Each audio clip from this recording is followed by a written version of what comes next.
capture Genshin. Doesn't look like it. So what I need to do on this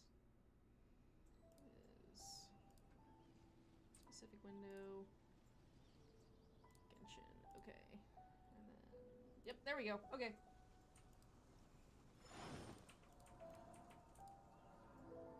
And there, now we've swapped.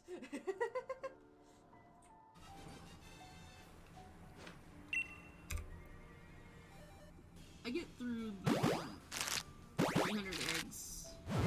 I could just pull my pulse. I know I had exactly one encounter before I started this timer. Oh my god! I'm sorry! I'm sorry! I'm sorry! Hi buddy! I'm gonna have to name you Chopper! And let me have, like, 14 of those. And, like, 30 of these. Oh no, Boa! You're gonna have fun counting that one. That's literally every single thing on the screen. I'm clipping that. Let him have it!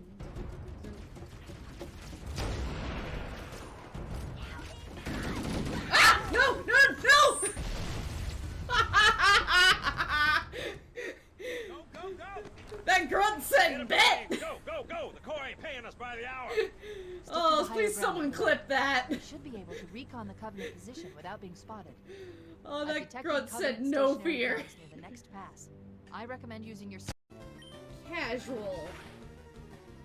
Casual!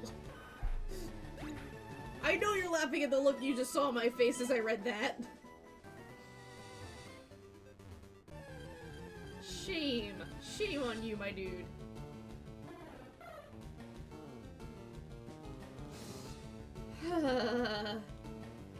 I need a timeout box for y'all's avatars. But you'll just yeet yourselves out of it. You have to promise me you're gonna get some sleep tonight. I don't want to wake up at 5 AM to you posting more shit memes. Think you're gonna build the enchanting table up there too? Oh my god! 130! 130! We got shiny fan thump! Let's go! I'm sorry for anyone wearing headphones!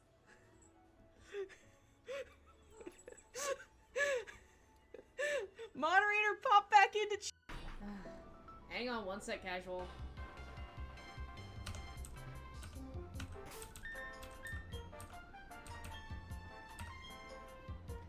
Ara ara.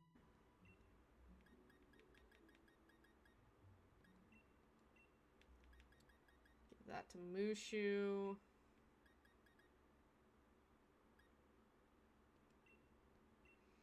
Give that to Roger.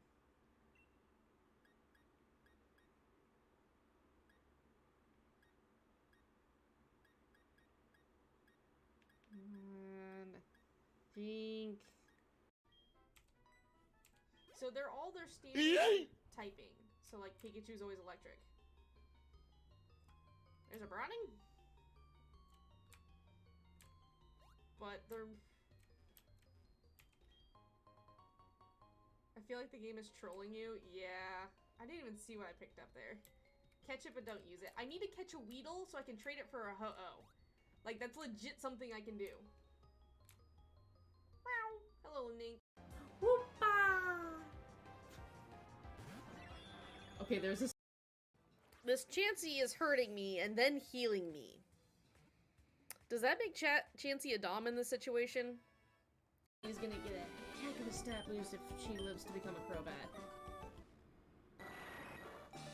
She wants to evolve so bad, but I don't have the national deck, so she can't. That's gonna happen every single time she levels now. My poor Ree. Oh, poor Ree.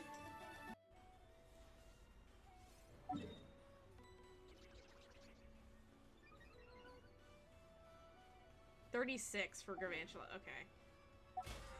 Okay, let's go pluck again, and I'm gonna attempt to capture her.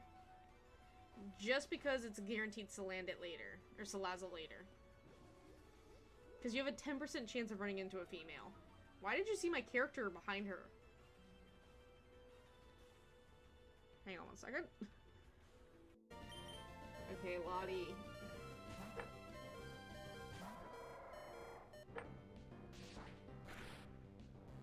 Okay, I lived, kind of. I'm gonna have to risk losing Lottie here, though. I have to heal somebody. I forgot how cracked his Vigoroth is. Okay, that loses Lottie. So that's our third official death.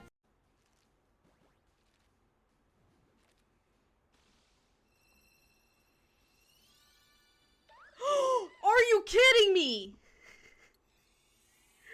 Guys! Guys, we got two! We got two! No shot! No shot! So... Does anyone want to give this...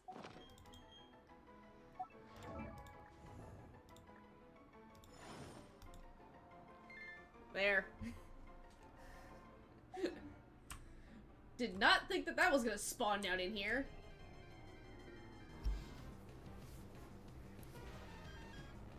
Now. I know I have a surplus of gunpowder. Where? Good afternoon, everyone, or early evening, depending on where you're at. Let's see, I think some of you, it may even be, it shouldn't be quite morning for most of you guys, but we are back with more Genshin today because the 3.3 update finally released. Yes, I know I'm like a day behind, don't come for me, I wanted yesterday off, and you know what that means, sitting through more Genshin content, which completely fine. I have... Because we know every time we get to story lore, it's very cutscene heavy, what we're going to do is I'm going to go ahead and do some artifact farming for Nilou first. So I have 45 resin and 5 condensed resin, so that'd be 6 runs, and for my battle pass, I think I need exactly 6 more domain runs. Hang on, let me check.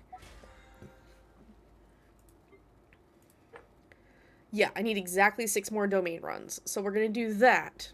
And then we'll do our requests and our bounties. Then we'll start the actual 3.3 storyline. Depending on if we get through it, or how long it takes us to get through, we may start the TCG today. Hi, Archer. How are you? And if that's the case, I want to try to start the invocation tomorrow because I plan on streaming Genshin tomorrow. But how are you doing today, Archer? We're gonna go ahead and bully this domain a couple times, though. I am doing better. The cough is lightly hanging around, but not nearly as persistent as it has been, so.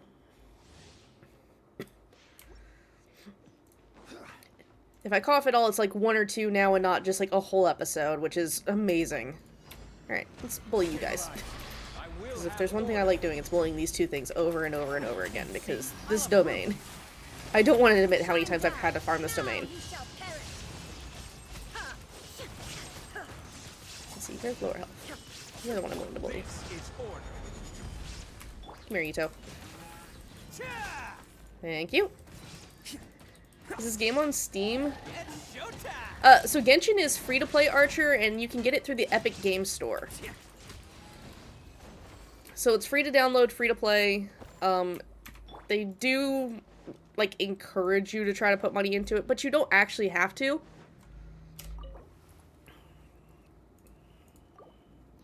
It's one of those things, if you're wanting to play for story and everything else, it's very easy to be free to play. Crit rate. I'll hold on to that one. I don't have anyone that really needs it right now, but I'll hold on to it. So. Which right now, I think there is... I think story-wise alone, not counting like our events and everything, there is almost 120 hours of sheer content now, maybe more? Yeah, that's the only annoying part, is that Epic's the one that has the rights to it, not Steam. Illusion shattered, torn to oblivion. I will say, if you download the game and try to play it, I wouldn't worry about pulling characters for a long while, and just save up all your wishes until someone who you really want comes up. Because the only place that's, like, you have to be a certain, like, level is Inazuma. You have to be adventure rank 35 to get to that one. But everything else you can pretty much just, as soon as you complete the intro, roam free to. Might take you a while, but you can do it. So, like, the newer areas and all that are free to open. Original resin. And then I'll use my condensed.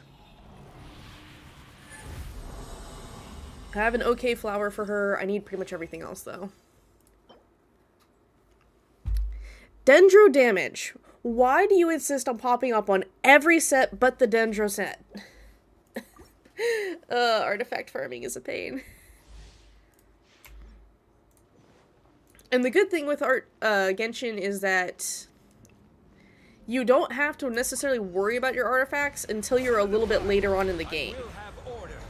So, the more you play it, the more you gotta farm, but other than that, you can actually achieve a lot just by playing through the story and using the freebies that the game gives you. There is no escape. Now you shall perish.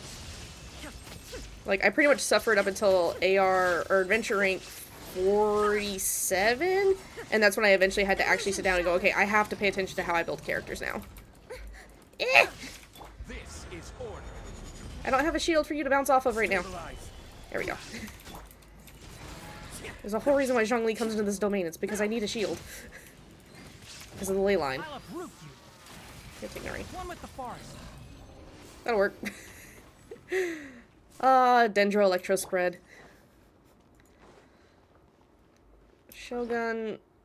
I don't have much in the way of healing. I usually have a healer, but there we go. That way if another one jumps on top of you, we're good. Because I don't want to back out to heal.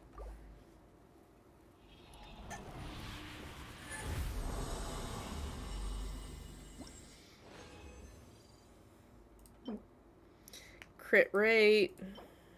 Crit rate. You're not what I need though. You're right set, but you're not what I need base stat wise. Not super worried on substats this go round. I'm just trying to get something viable to have on her. Gather. Order guide you. There is no escape. Also, my my shiny Quaxley hunt is cursed at this point for Masuda Method eggs. I'm at 446 with no shiny. The next batch will put me right at odds of around 512. So, I will have order. which, I mean, to be fair, I expected that because my first two shinies hunts for Sprigatito and Fuecoco were both done under 30 eggs, which is insanely lucky. So I was like, Quaxley's gonna be the one that's gonna be a pain. And I've been right so far. I'm 3 days deep. Also, fair warning, if the model breaks today during cutscenes, that's because I'm also going to be crocheting a blanket while the cutscenes are playing. Because, as we know, Genshin loves their longer cutscenes now. Hi, I do not wish to be one with the monster. Yeah. Hi, Nink, how are you? Listen, it was either I crocheted a blanket or I kept going with the shiny Quaxley hunt, but I didn't want to scream after I finally got it in the middle of it. EM. Ooh. But this set goes on very specific characters. I don't know if I'll keep that. Tag, that's not what I want. Listen. Pokemon Shiny Hunter and Blanket Making Master. I'm doing pretty good today. We did get confirmation today that hubby will get to come home for holiday block leave before the whole move to Germany. He got to book his flight today. So I do know when he will be home for that. Which means he'll get chances to see family members one last time and all that before we go to Germany. I hear everything. Illusion shattered. Now you shall You're gonna really wish you hadn't gone Electro. Yeah, I was gonna say, you made a mistake.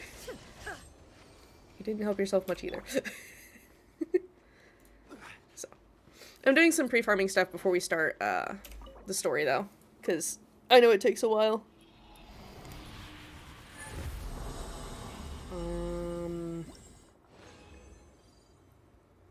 Ooh, feather?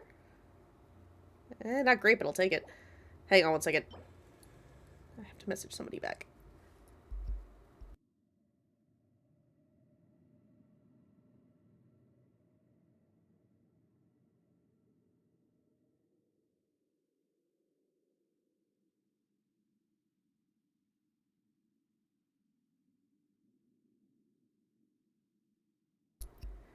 I'm farming for Nilou. I'm trying to get a 4-piece tenacity for her. Okay, that wasn't me messing with a blanket. That was me taking a sip of Dr. Pepper. She's level 1, but I don't have any artifacts actually for her. I will have order. Because I forgot. I had her 5-star weapon too. Shine down. I know Nilou runs off of HP. She's basically an upgraded Barbara, from what I understand. I've played with her a little bit, but... The playtest builds are a little bit annoying to try to get a feel for a character because they're all level 80 and they're all running freaking Noblesse for some reason, instead of, like, being optimized in any way.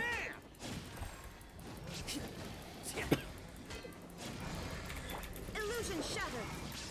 She doesn't heal, but all of her stuff stacks off of her HP. Which is why a lot of people like to run Tenacity in the middle upon her for a 4-piece. There we go. That's what I mean, like, when I say, like, Barbara, I mean, like, DPS Barbara. If that makes any sense. I know you've seen Casual's version. Yeah. I'll have to heal.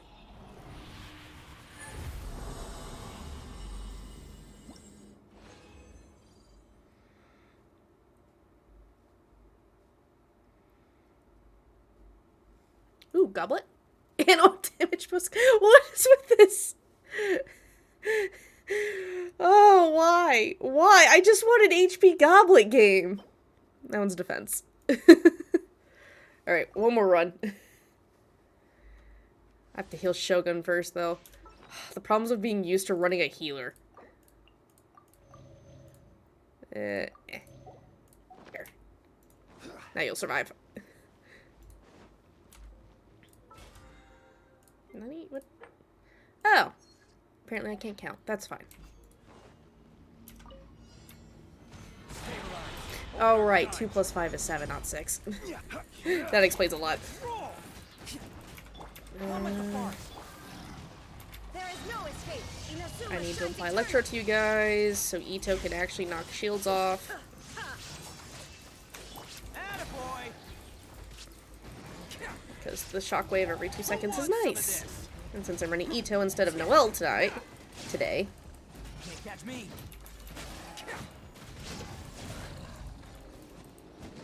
oh, I was like, where's the other one? In the corner. Solidify. Come here. Thank you. I don't want to chase you down. Just come here. Okay. So that takes care of that. Let's see if we get anything else usable. Oh, why are you...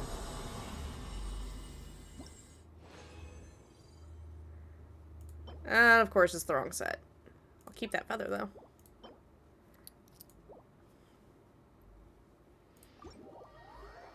Okay. I don't think I missed anything. Let me check. Yes, she's level 1. Leave me alone. Did I not give you the feather earlier?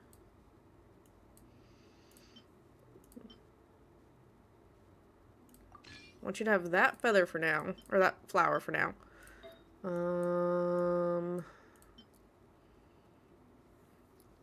It only has 1 HP on it. we'll equip that one for now. And then I don't think I got anything HP-wise. Attack, Elemental Mastery, yeah.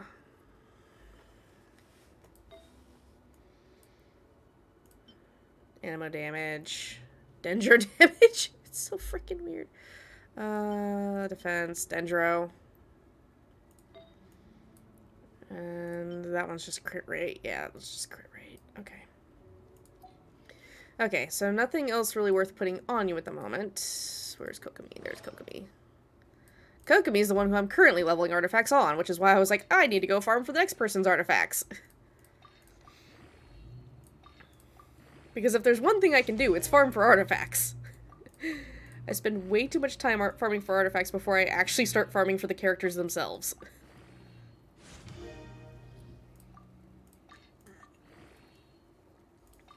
Of course, to be fair, it takes me like a month to farm up artifacts for certain characters anymore.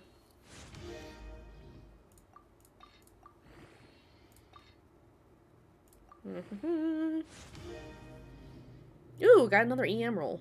Okay. Someone's not bad. I only rolled attack once. Okay. HP, yeah. That one's less than ideal, but I don't feel like farming Maiden's Beloved right now.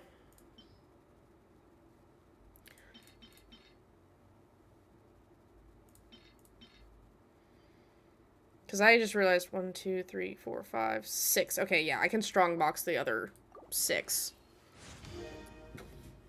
Ah! The one thing I didn't want it to add. Alright. Let's go Mondstadt. We'll strongbox real quick, and then we'll go to Sumeru for actually starting 3.3. Wait. So, Sucrose. Oh no, I forgot about the TCG event. It's not dangerous, is it? You need to be careful when you're opening packages. I once had a friend mail me some research materials, and all the bouncing around in transit caused a reaction. Then your friend did not package it correctly. It let out a stench that could wake the dead. If your package contains anything like that, then maybe you should check with Albedo first and see what he thinks. No, this package didn't contain any hazardous materials. Timaeus! Sucrose! What are you two chatting about? Oh, hey, you two. We're Okay, so just characters, are talking any about big strange bruiser habits types? that Pretty much Sucrose is anyone with a claymore. If you're a new player, you can do a temple on the Noelle, like the beginner's banner with Noelle, and you're guaranteed to get Noelle. I will always hype Noelle because I've been a Noelle main since I started playing. I don't use her as often anymore, but I do still love my Noelle. Oh, then there could be anything inside. There wasn't anything dangerous inside, just a bunch of strange cards. Mm-hmm. I think I've seen Timaeus with some similar looking cards before, so I came to ask him about what they might be. Archer, if you go ahead and You've seen have it? some time to kind of speedrun Primo Gems, Maybe those were the test I'd recommend cards honestly used pulling for distinguishing Ito right the now. agents. He's up for the next No. 20 days. They didn't look like test cards. Here, have a look. Yeah, the TCG game. Oh, you meant these? And the reason I say Sucrose, Ito have you is worth really pulling never is seen these because before? Geo characters don't rely on reactions with other elemental I've been types. spending all my They're time up just in the big mountains bruisers working for on dealing cultivating damage. pentatonic sweet flowers. Why? Is this an area of research If that is Eula sort of comes up, trending she's in another Melbourne 5-star with Claymore during user. my absence? She's a really good nice for what we call physical You could damage build. definitely say that it's trending, but I don't have her it's an though, so I area of can't like show you a good It's way to card optimize her game build. that's been getting really popular these days. It's called Genius Invocation TCG. Genius Invocation TCG! Yeah. We've been hearing about The game they've this been all teasing over for, the place. what, This is the 4 first time we've ever updates now? seen any of the cards. We didn't know it had made it all the way to Mondstadt. Must be pretty popular, huh? That's right. The game's been catching on lately. The Yae publishing house in Inazuma has even published a series of light novels based on the game. The story is really good. It starts with a young guy in Sumeru who finds an ancient casket of tomes in the attic. He opens it and discovers that the soul of an I'm not gonna lie. player called the Crocodile King has been Um, captured inside.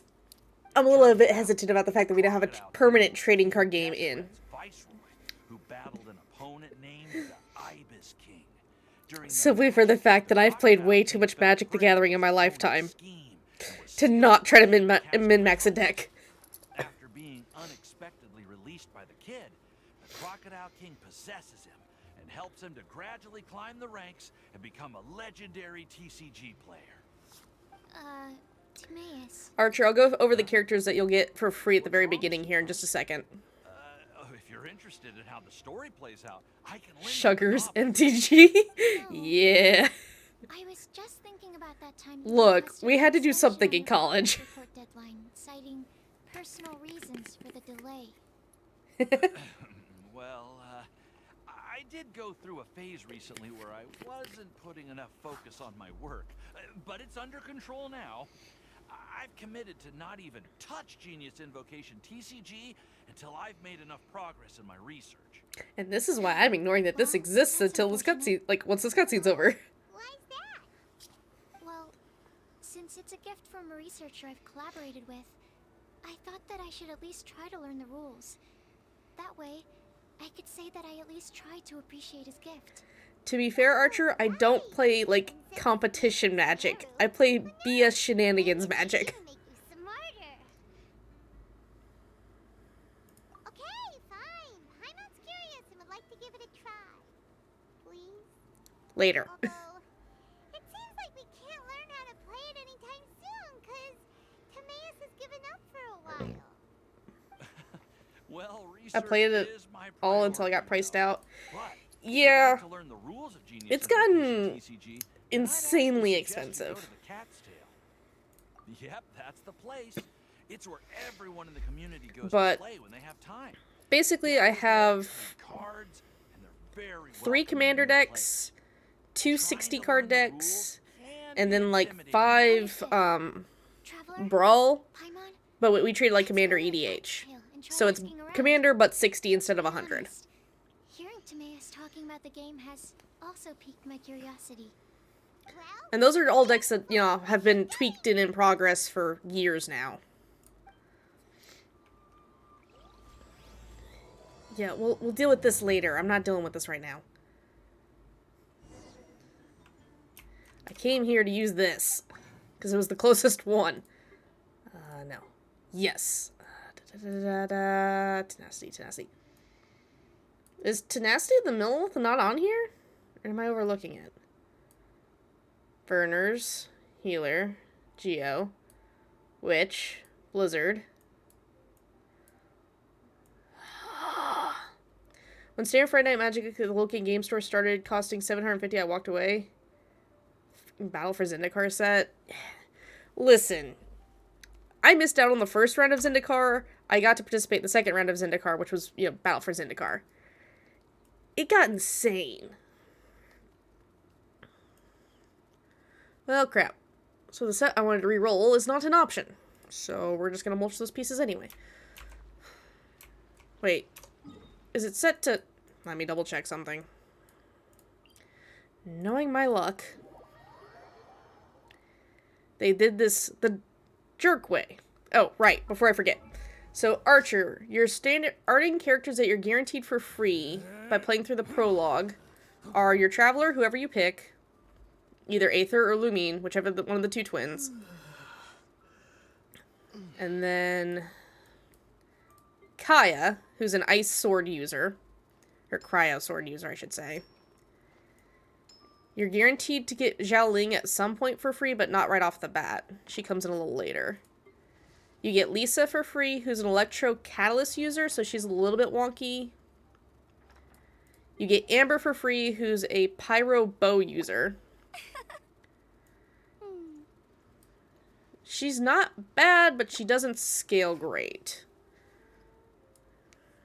And then you can pull Noelle for free if you choose to, or you can put those wishes into something else. But she's a Claymore user. So, she's a pretty big bruiser type. This guy's up on a banner right now, and I recommend Ito if you're not wanting to have to worry about elemental reaction stuff. Because Geo kind of just ignores it. They don't ignore it. Okay, yeah, no, it's the same. Alright, they didn't do me a dirty. So, those other 6 pieces just get mulched then. Kokomi, come here. No, that one. One of these days, I'll stop clicking on Ayaka when I'm looking for Kokomi. Ito, he's a 5-star, so he's gonna be hard to pull on his banner. But Noelle's a pretty good one that you can guarantee. It's your choice, because I think they still give you 20 free wishes for signing up. You should have, like, beginner's banner. Like, once you reach AR5, which is getting through, like, the prologue. Not that. You'll have access to these, but you'll have an extra one up here for the beginner's banner where you get 20 quote-unquote wishes, but it's actually, like, you get 8, and they'll add 2 free ones, and they guarantee you a Noelle. So, but there's his banner. You can take those 20 wishes and use them on his banner. However, fair warning, it takes up to 80 wishes to guarantee a 5-star, and your first round you have what's called a 50-50, where you can either get the character banner or a standard banner 5-star character, which would be like Mona, Kaching, Jean, Tignari. I'm forgetting someone, D-Luke, which D-Luke isn't that bad. So it's... The characters are a gacha system, and that's where they want you to spend money. Fair warning, Archer. Am I gonna sneeze or not? I am not. Okay, sorry. I was trying to talk and my nose was like, oh, we're gonna sneeze now. I'm like, alright, wait, what? Okay, so I need to go here. Because I have to go find Nahida. Because I want to start the 3.3 story. J. That one. Of course I gotta climb the tree.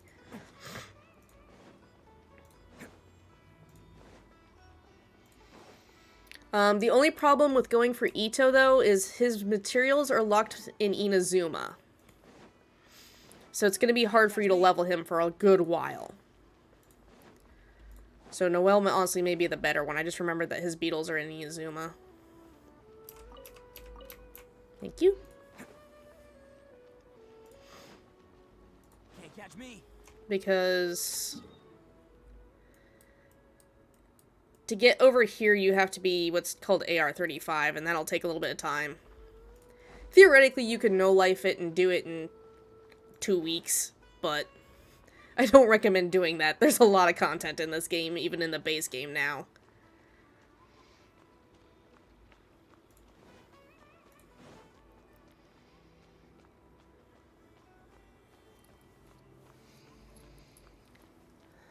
If you manage to get Diluc off of the standard banner or off of losing a 50-50, he's another Claymore user, but he's a Pyro Claymore user. What did I just do? Did I forget to go around to the side again? Oh gosh darn it, I'm on the wrong part of the frickin' tree. Why is this city half built on a giant tree?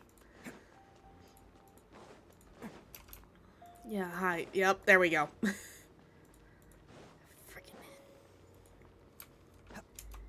Ito. Ito. I don't need you to climb the light pole. I need you to run up the stupid ramps. Because we have to go to the top of the tree. Yes, I know there's technically a teleport point. I just didn't want to deal with the teleport again.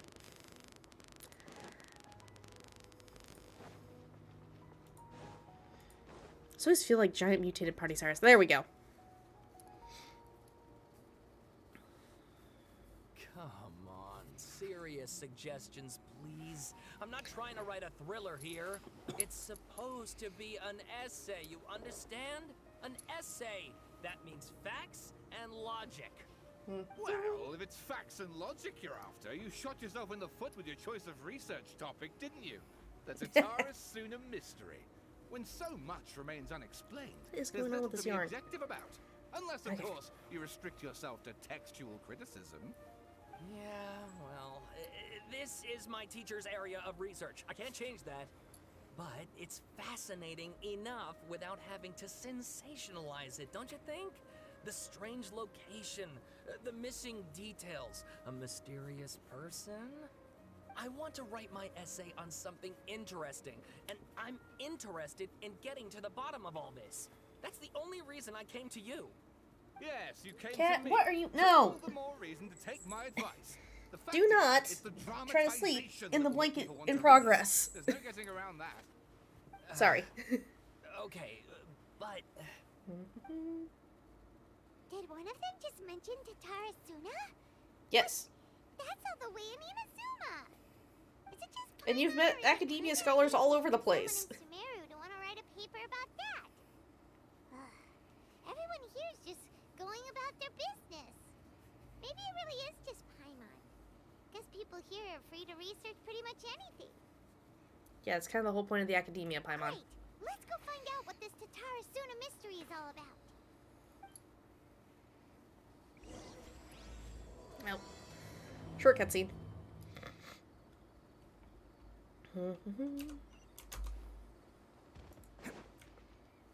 There we go. all right. Oh, I just realized I guess should I'll go switch to with Team my Sumeru. textual criticism and your editorial direction for the first draft. I have a feeling that the missing Kabuki Mono will end up being the main focus of this paper. Ugh, if only we knew where to find that traveler. From what they say about him, this seems like the kind of thing he'd know about. From what they say about her.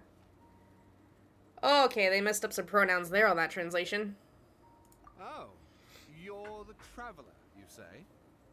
Yeah.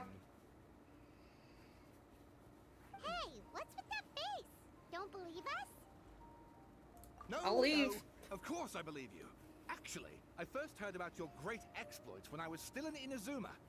This is my first time coming face to face with you and your mysterious silver-haired companion. I couldn't believe my luck, and out of force of habit, I started, examining the evidence. Started disbelieving. So what? For the love of... Sorry, we don't get out much, so our social skills are kind of lacking. I understand that. Traveler, I hear you've helped many people a great deal and been to many places. Would you be able to tell us about Tatarasuna? Actually, we don't know much about that place either. In fact, we only came over here because we heard you talking about it and wanted to learn more. We overheard you, Ah. so we decided to drop I in. see. Sorry I can't help you at this time. My teacher chose this area of research as a personal challenge. He said it's difficult to get into because even Inazumans don't know much about Tatarasuna's past. But who'd have thought that... If you don't mind, I'd love to show you all my outline for the book I'm writing about Tatarasuna. Hold on, Sawada. Don't you think that's a bit of a deep dive or a first read? Well, fair point. In that case, please ease yourselves in gently by taking a look at 8% Akiba's downloading. latest Yeah, essay it's a drop. big game. Let me give you some background. This all started with the discovery of some records in Tatarasuna. The writings mentioned someone by the name of Mikoshi Nagamasa, who crafted a fine blade. But in the end, he threw it into a fire to destroy it, and killed his servant Katsuragi. Why? Well, no one knows. Apart from the sword maker, his servant, and the one who wrote this all down, the records also mention a Kabuki Okay. Mono. This seems to be an Inazuman word for an eccentric stranger. Someone who dresses funny or acts in an unusual way. That's Okay. right. Akiba's teacher has spent quite some time researching these events on the ground. This Kabuki Mono lived in Tatarasuna for a while before disappearing without a trace. And shortly afterwards, as Akiba mentioned, things got pretty ugly. So first this strange person goes missing, then a murder happens? Seems kind of fishy to Paimon. Paimon, you know any Yes, my storyline thoughts involving exactly. Inazuma's, like, So I helped out too. weird. I asked everyone I could think of if they knew anything about what happened back then. And wow, did I get lucky! Stop shouting! He's very passionate. This part's important. I just wanted to make it stand out. It just so happens that a friend of mine works at the Government Records Office. He looked into it for me, and I can now confirm that all the aforementioned individuals did, in fact, live in Inazuma over 400 years ago. Even Okay. back then, Tatarasuna was already at the center of Inazuma's smelting industry. The man in charge was a government official named Niwa. Curiously enough, it seems like he went missing too.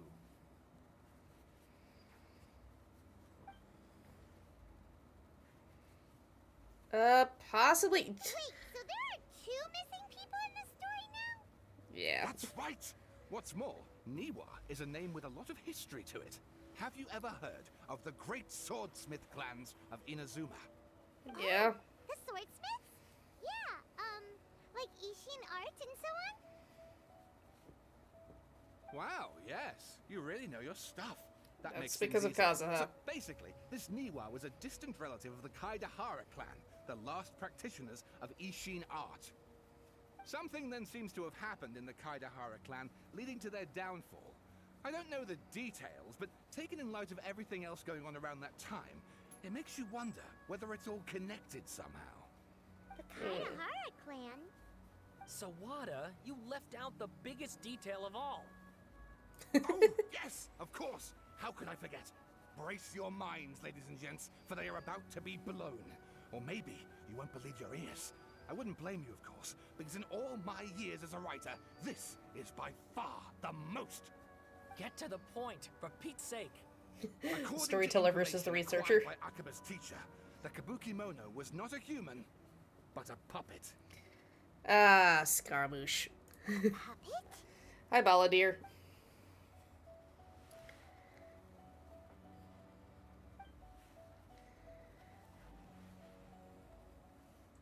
I mean, Judging by the looks on your faces, you do know something after all. Clarify, I hope she keeps her mouth shut. Wyman just meant, how creepy. The way you described it makes it sound like a ghost story. I agree, it does. But considering that non-human races in Inazuma are by no means uncommon, spooky events are to be expected. And that's exactly what my book is about. Please, take a look. Oh, crap. Okay, hang on. Let me finish this stitch. Just so I know where I am, because I'm going to have to scoot forward. Which is going to make my cat mad, but... Okay, ready? Can you fix model? And... Author, Sadawa. Extract 1. A man arrived in Tatsunara around 3 in the afternoon. From afar, he espied labored workers walking along the mountain roads toward the factories, their shoes scuffing along the jutting stones. They walked like people convinced. Convinced is that word. That so long as they reached the fire raging in the mountain's belly, they might extract from it its gems beyond price. The mood that the sight inspired was ineffable, beyond mere description for those not present to witness it.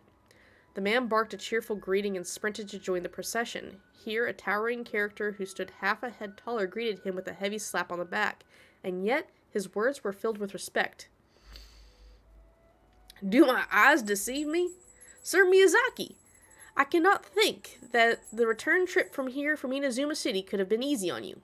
Miyazaki smiled like a young man taking the first steps on their journey, expression relaxed.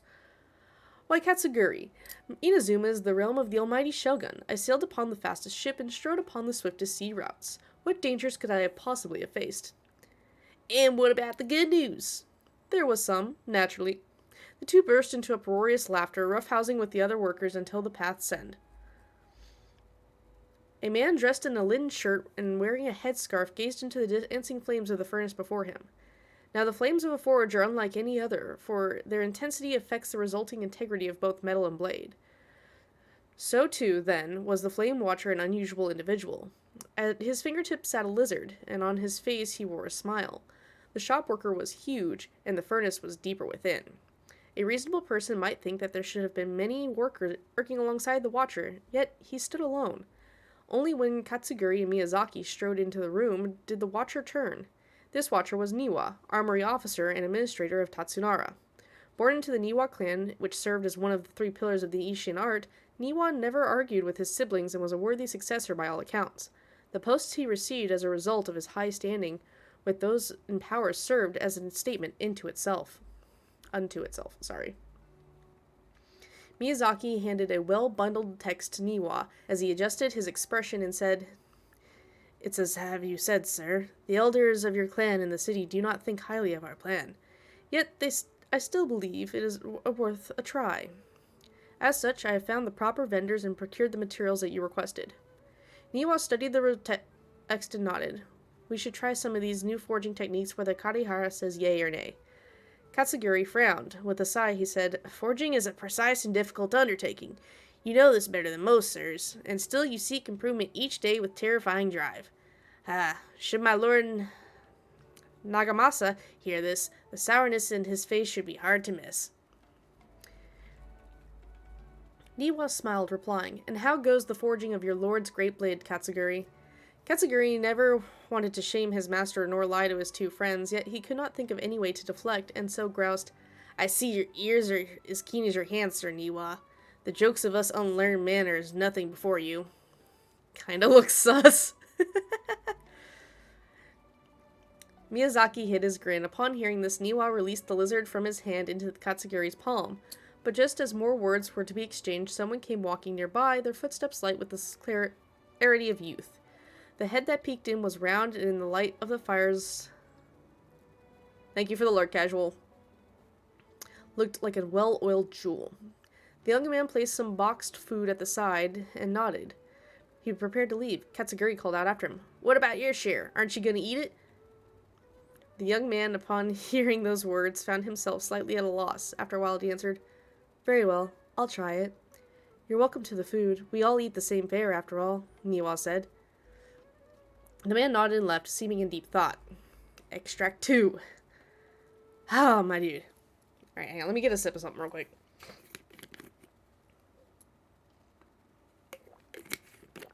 Much better. The Kabuki Mono was by the coast. The sunset fell in the accompaniment of darkness. The bands of twilight showed themselves not, for in their place stood... Genshin is gonna make Wolf an ASMR streamer.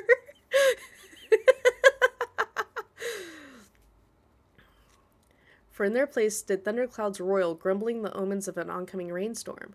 Darkness filled the flesh of sea, and the dusk of blade, and the clouds kneel upon the land, its supplication mirroring that of Kabuki Mono, with knees bent and face pointed towards the waters. None passed that way, and none knew what he was waiting for in silence. Now you just need long nails, those polycap things, and ear-shaped mic mod for reasons of... No, casual, we're not going there. No. I will put you in timeout. Time passed, unmeasured and uncounted, till a black cloud suddenly tore free from the sky and began to circle the Kabuki Mono, bearing down on him like a nightmare. Though he was not aware at first, after his studying gaze was refined by the time he understood, this cloud had marked him for the very start. So where do we fund these things at? Nowhere, Archer. Outbound, a fishing boat drew near, the lights of its bow flickering in and out of sight beneath the falling sheets of rain. A mist unspooled across the area, stealing sight from the fisherman.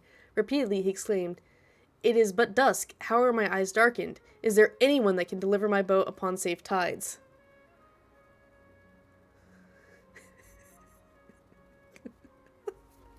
Don't you dare, Archer! Like a falling spear, the black cloud reached the bottom of the boat and was joined in its bufferedness of direction. Like charging beasts, they plunged into the shoreline. Scant steps away, the Kabuki Mono stood idle, slanting his head to study the grand wreck. Not but half an arm was left of the one who had cried out for help, and with a plop, it landed at Kabuki Mono's feet. He crouched to better study the object, straining against the urge to take a bite out of it.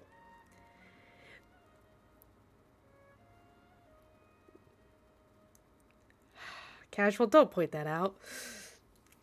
Yet he did not, for the dark clouds swirling down had already picked up the remnants of the ship clean. The Kabuki Mono stared at it blankly like an awakening dreamer. When he returned to himself, the clouds had scattered as if they had never been at all. As for the ship, who could have been struck down by such a storm? Who was to know? Not the Kabuki Mono. Extract 3. Katsuguri rushed to the doorway and shouted, My lord! Things go ill at the furnace. I have searched for Sir Niwa, but there is no trace of him, and as much time has passed since Sir Miyazaki left to seek aid. But he has yet to send us any missive. Look!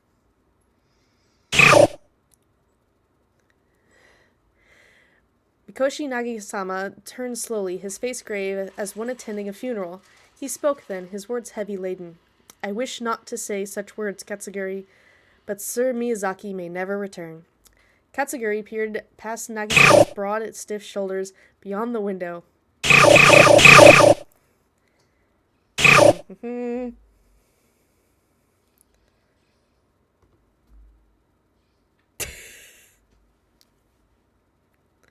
No, casual.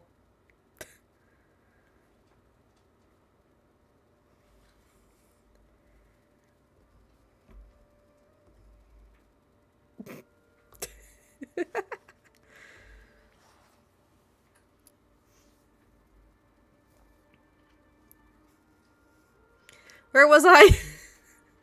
I literally got distracted by all of the Cyndaquils. He's already back at a timeout.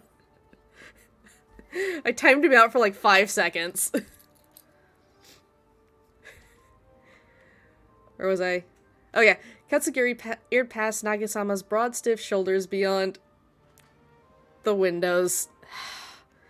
The clouds above the boiled waters were black, as if darkness was now the only weather, and might even morph into an abyssal beat of Devour and Tatsurama Hole.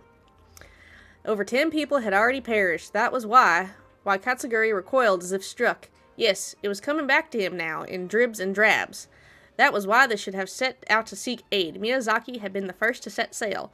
The clouds had only just begun to form then. Traveling from Tatsunara to Inazuma to ask for support was normally no great feat, and yet there had been no sign of his return.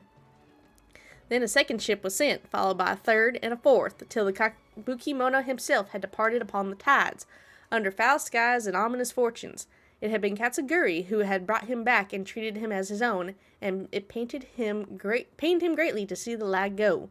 Yet the situation in Tatsunara was severe. Should they ever sacrifice more lives, it would have been worth to gain assistance from Inazuma City. Niwa was gone, and none could find him. Afterward, Nagasama led a search party into the mountains in the area around the furnace, all to no avail. Folk began to wonder if Niwa might have encountered an accident, but worry soon turned to suspicion, and they wondered if he had fled, unwilling to bear the sin of having caused these incidents. People grew even more suspicious, and Nagisa himself strained against his discontent and fury, his face having grown to resemble the rumbling clouds above. Suddenly, a figure flashed by. The presence did not go unnoticed by Nagasama. He drew his blade and cut, though he only nicked the silken veil of the intruder wore. For a moment they swayed, and then, like a marionette pulled by strings, they moved behind Nagasama, laughing darkly. "Are you seeking someone, my lord? Niwa, perhaps?" Nagasama bellowed in fury. "You dare address son Niwa directly?" Yet the figure parted like mist before his falling blade, only to rematerialize beyond the reach but not beyond sight, a ghastly apparition indeed. "Was it you who slew my people?" Nagasama howled and charged, held back only by Katsuguri's desperate grip. As his senses returned to him, he realized he was but an inch away from falling into the furnace. It seems that the rest of the work remains unfinished. From the existing text, however, it is apparent that this is a novel of fantastical, colorful sensibilities, born from imagination well utilized. Honestly, I was expecting someone to do Southern Time at the beginning of that. Oh, come on! Why? Okay, let me take another sip real quick. Details. This text belongs to a series of works sponsored by the Vanamara's Bellcutter Project and is yet to be numbered. Author Akwaba. Abstract. The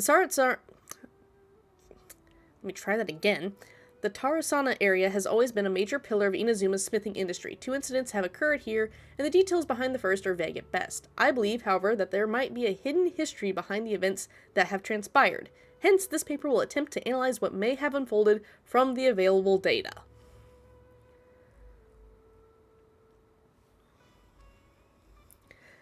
Glossary. The Tatsunara area. Raiden Goken Mikoshi Nagasa Kabuki-mono. Introduction. This paper continues and expands the works of my mentor, Mr. Rumi, on his report on the happily hidden tales of Sonara, and is intended for further this avenue of research. According to the data, the blade forging techniques of Inazuma were originally handed down from the Electro Archon, also known as the Raiden Shogun. Using these arts they inherited from their Archon, the people of Inazuma devoted themselves to the process of forging. However, strange rumors that do not quite fit with the steely nature of metalwork yet linger about Tartsunara, which was a central pillar of the forging industry. There, the Mikoshi and the Niwa clans, along with the eccentric puppet, served as the three windows of insight that we need to investigate the truth behind what happened. Body. Strange notes from the Tatsunara area. Their contents are as follows. 1. Perhaps I overstep, but I think that Sir Nagasama's mood grows better when he forges blades. The obsession to cleanse the stain of the name Mikoshi must have eaten him. Also, Sir Katsuguri discovered a nameless eccentric while patrolling around Nazuchi Beach. 2. The inspector brought certain numbers of jade steel ingots. Sir Katsuguri discovered matters of smithing deep into the night with the vice armory officer. Discussed, not discovered. Good lord. I swear I can read. We at last made a single Nagamani, called it Daititara Nagasama. The inspector was in high spirits, and he and the vice armory officer. Nozomu was so taken by the beauty of the Nagasama that he drew a picture of it, and he performed a swords dance with that wandering eccentric. 4. And we could not find that eccentric. The inspector flew into a rage / Katsuguri. The great blade cut deep into his flesh, casting his own Nagamani into the furnace's flame. Nozomu could not abide by that order and drew a completely melted weapon out of the furnace. He was horribly burned as a result. 5. Nozomu died that night. Dare I say, while Sir Katsuguri may have committed maleficence, it was out of the goodness of his heart. 6. Kinjiro hid Nagamani and Nozumu's drawing in the arsenal. Nagashima is harsh, but also known from right from wrong, but even so, he's not amiable to reason. His name indicates one obsessed with purity. Still, I and some households of Tatsunara have not been blinded by the matter of Nagasama's mother Chiro, and we trust him. I also remain unwilling to forget the joy of creating the Nagasama with him, that joy of watching that nameless eccentric perform that swords dance with Katsuguri. 7. Before we withdrew, we should have divided the arsenal key into 3 parts, one for the inspector, one for the armory officer, and one to be left to Tatsunara itself, only to prevent theft. But we were in too much of a hurry, and neither the inspector nor the armory officer could be found, so I was bold as to hide the 3 pieces within the treasure chests of Tatsunara. I think I'm still missing one of those keys. I haven't gotten that chest yet. My Inazuma area is like 80% complete. Alright.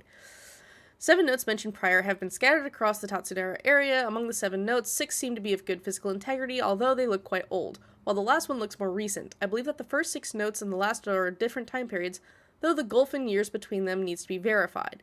The contents of the first 6 should also be related to each other, as the incidents mentioned are quite consistent with one another.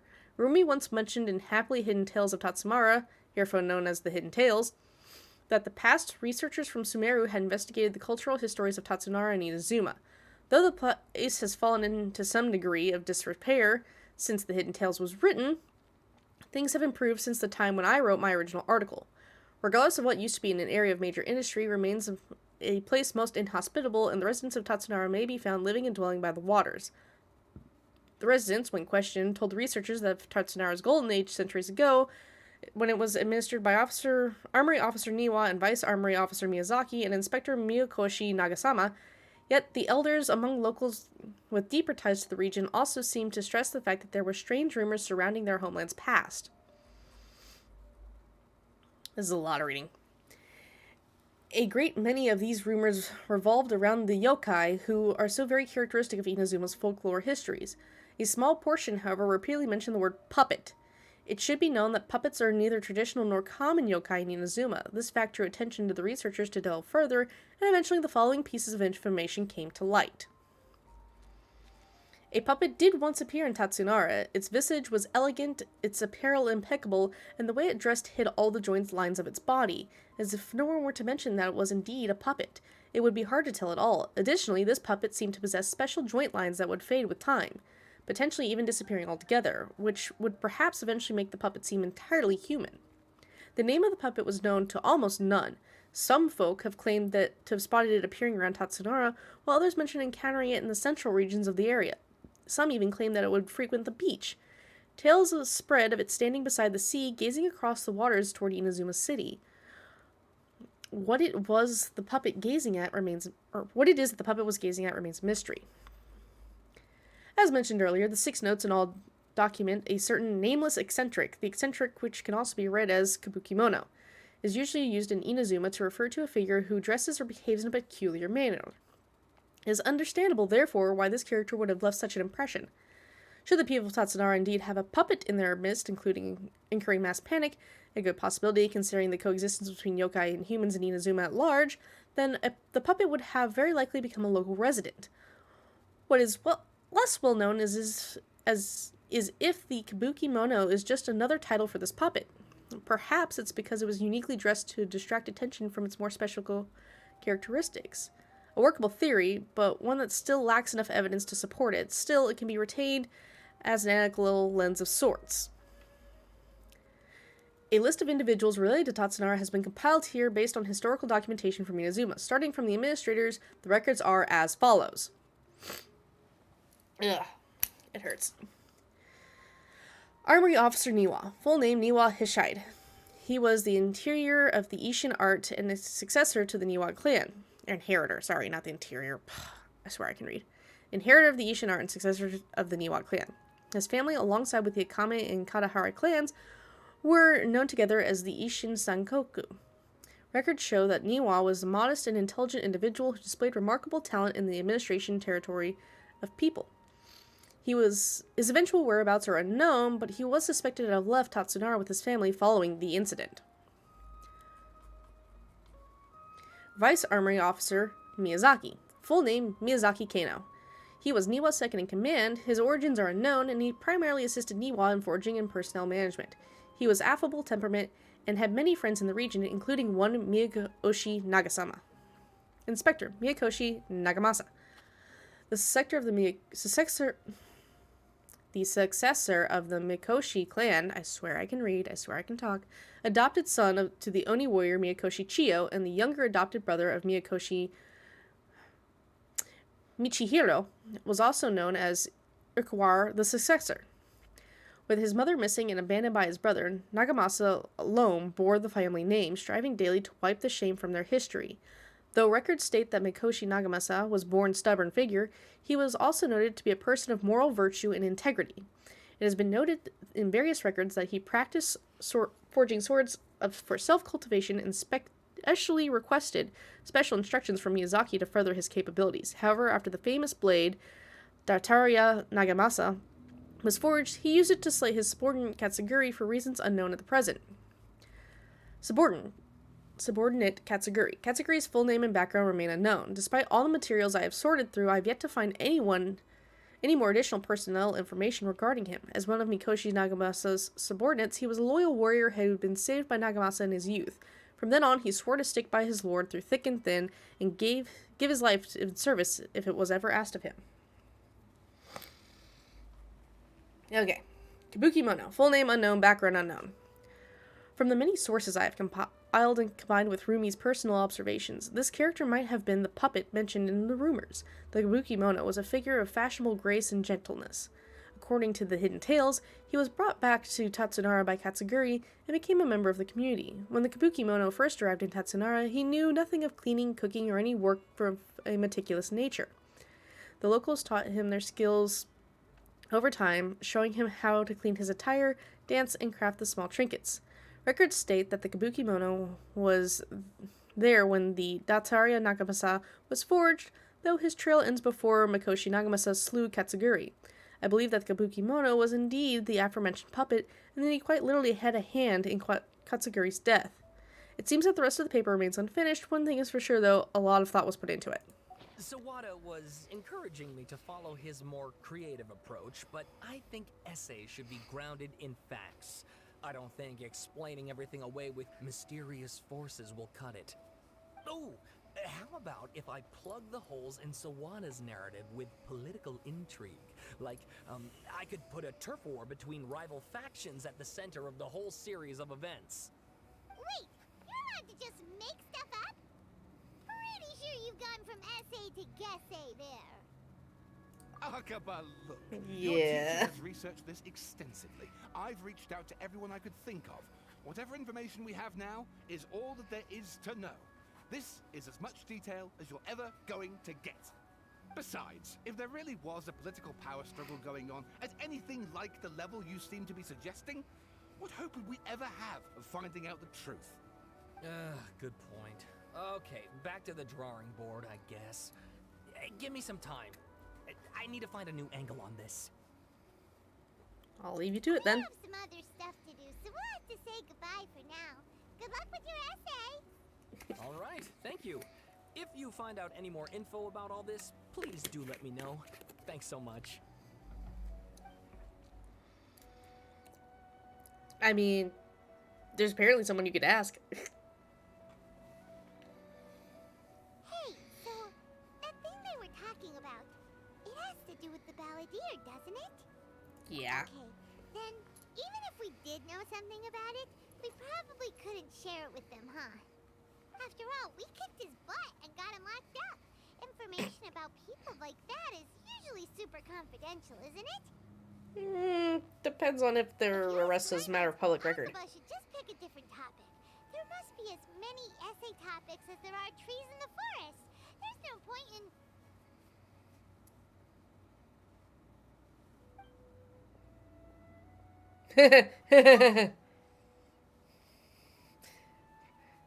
What was that about him being locked up? Did you see that?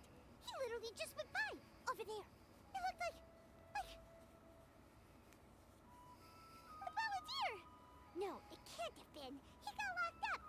Oh, quick, let's catch up and see. Okay.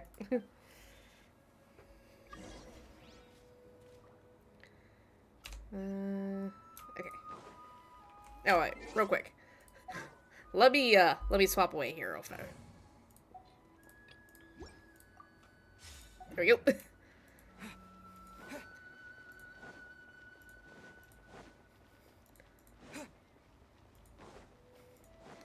You get to swap away from the farming team.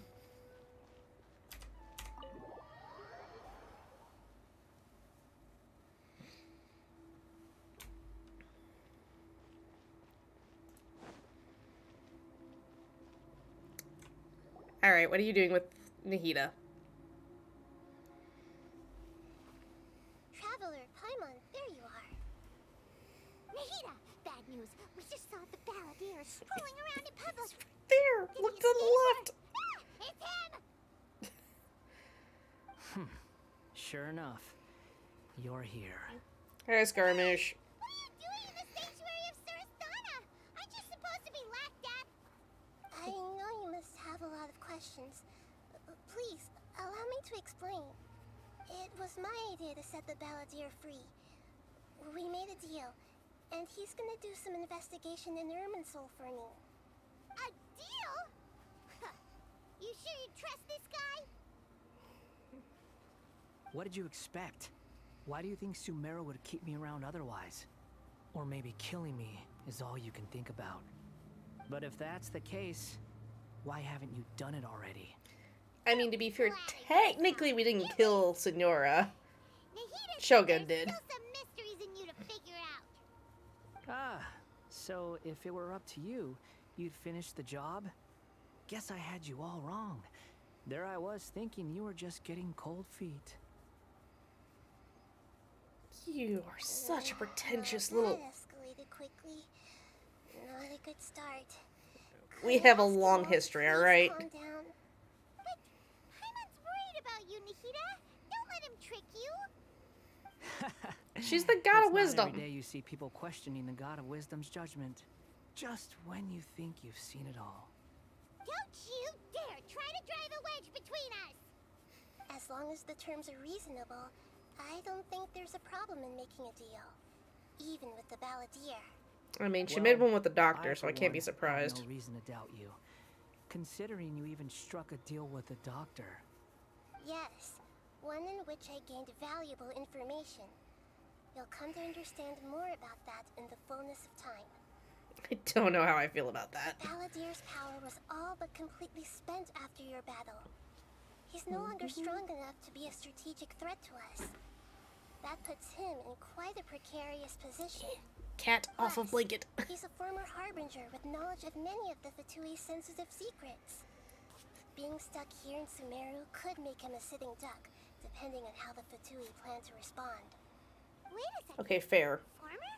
You mean he's not a harbinger anymore? I take no pleasure in saying this, but it seems as if the doctor had no intention of welcoming back a loser, so...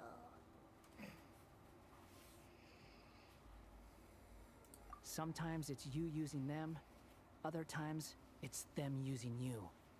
Most human relationships are this way. Certainly all the stable ones are.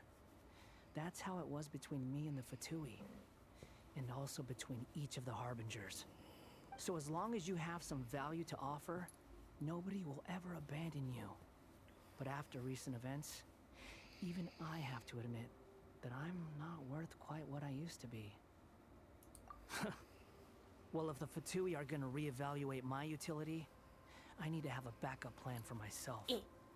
As we discussed, I don't like causing harm to living beings, and you said you need protection.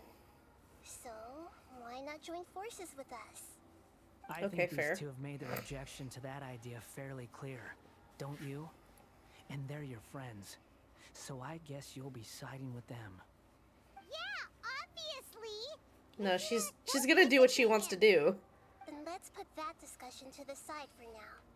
We still have time. Today can be a trial run. Where we go from here will depend on how well we manage to cooperate today.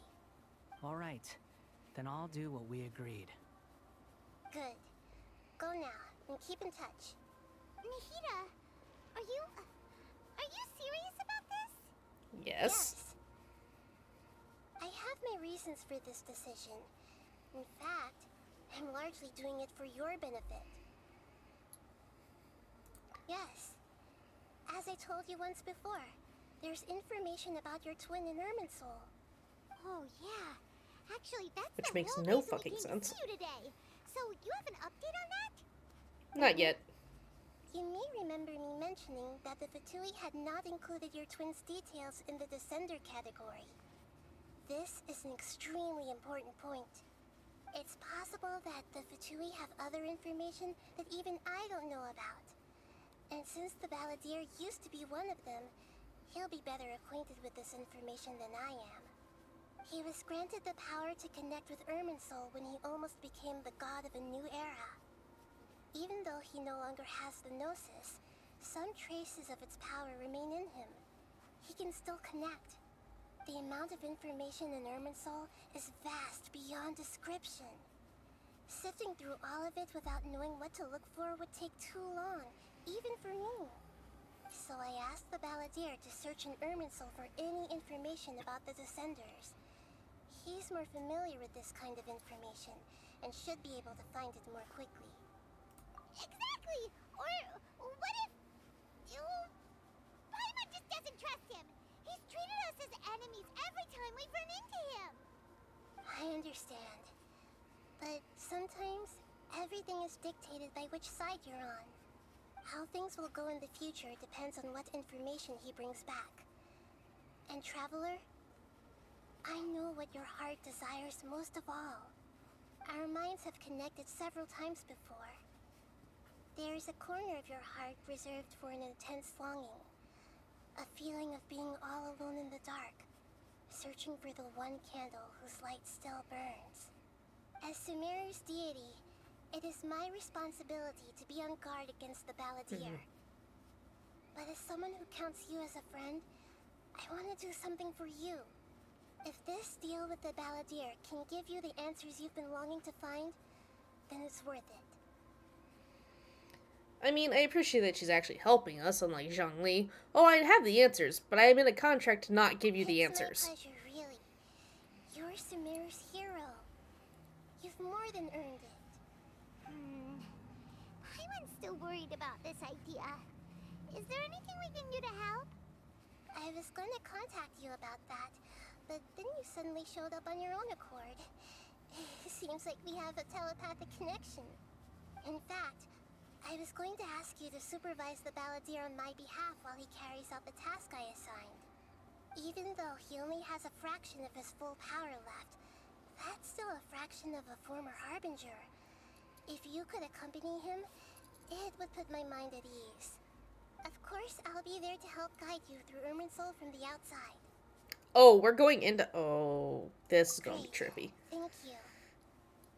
Prepare yourselves. I'm going to transport you into Irminsul. Oh, this is gonna be tricky. Wow, it looks pretty different here compared to last time. The colors are gentler.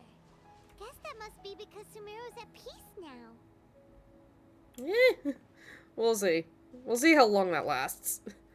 Look at that. Hot on my heels. You know, you didn't have to cut your catch-up short just to keep me company. Oh, but I guess you panicked when you realized that I might enter Irminsul ahead of you. Shut your beak, jailbird! No way a prisoner gets to be so smug! I understand that prisoners have to put up with harassment from the guards. But right now, I'm on temporary release. So maybe you should think about backing off a little. Sounds like a successful rendezvous. I need to be quite clear about something. In a few moments, you'll be entering into the innermost region of Irminsul. It is an environment like no other, and the most important place in all of Sumeru. Unlike anywhere else, Irminsul's inner region consists exclusively of torrents of information. You must put aside your differences and be extremely careful as you navigate your way through. I know there are many grievances between you on both sides, but it is essential that you remain calm after entry. This is as much for your own safety as anything else. Okay. Fine. Let's call it truce, but only until this mission's over. Let's cut each other a little slack, shall we? We are going to be traveling together after all. Per my agreement with Lesser Lord Kusanali, I'll be at the front. It's my job to lead the way and get rid of any obstacles in our path. All you have to do is keep your pretty eyes open and try not to fall behind. You're so pretentious. Confident. Paimon will give you that. You make it sound like you're even more experienced at adventuring than us. If he's as If old as we there are think no he further already is. objections, I suggest we get going. Or did you need some time to mentally prepare yourselves? Ew! Ugh, the snark on this guy.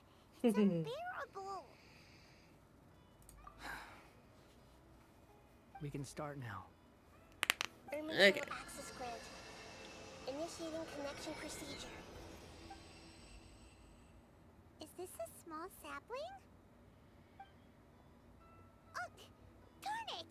Come on, let's catch up with him. Well, then let me move. Loading. Wow. So this is the inside of Irminsul. Ooh. Paimon's never seen anything like this. And it feels like a sacred place. Irminsul is closely intertwined with the entirety of Teyvat. Every bit of information flowing here means something. Pick your jaws up off the floor. It's time to go. Why is it that Paimon just wants to do the opposite of everything he says? Lesser Lord Kusanali, we will now proceed to the heart of Irminsul. Can you still sense where the heart of Irminsul is? Yes. Permission to begin searching for information there? Permission granted. Go ahead. Let's go. Stay close. Don't go running off. Hey, so... say we did go running off in here. What would happen? It'd probably cease to exist. What are you smirking at? I was just imagining the look on your travel companion's face if you went and got lost. Anything's possible in here. You can't rule anything out. So if you want to stay safe, your best option is to stick close to me.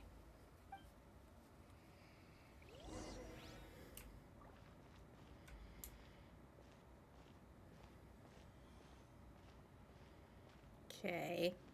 What's with the tiny tree? These sapling things have spread out. Those are all packets of information from inside Irminsul. Be careful not to touch them. Okay.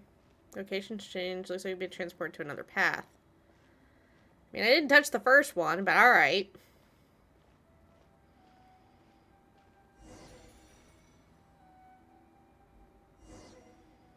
It looks the same in every direction. Space is indeed unusual, but it seems that the Balladeer is more used to it than I. No wonder he mentioned about getting lost. Huh.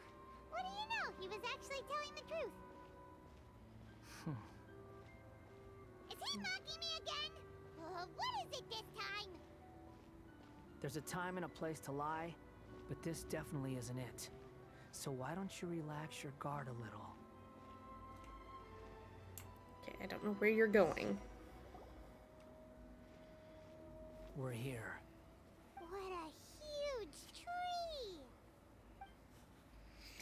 This is the center of Airman Soul. All the information in the world is flowing through it. Lesser Lord Kusanali.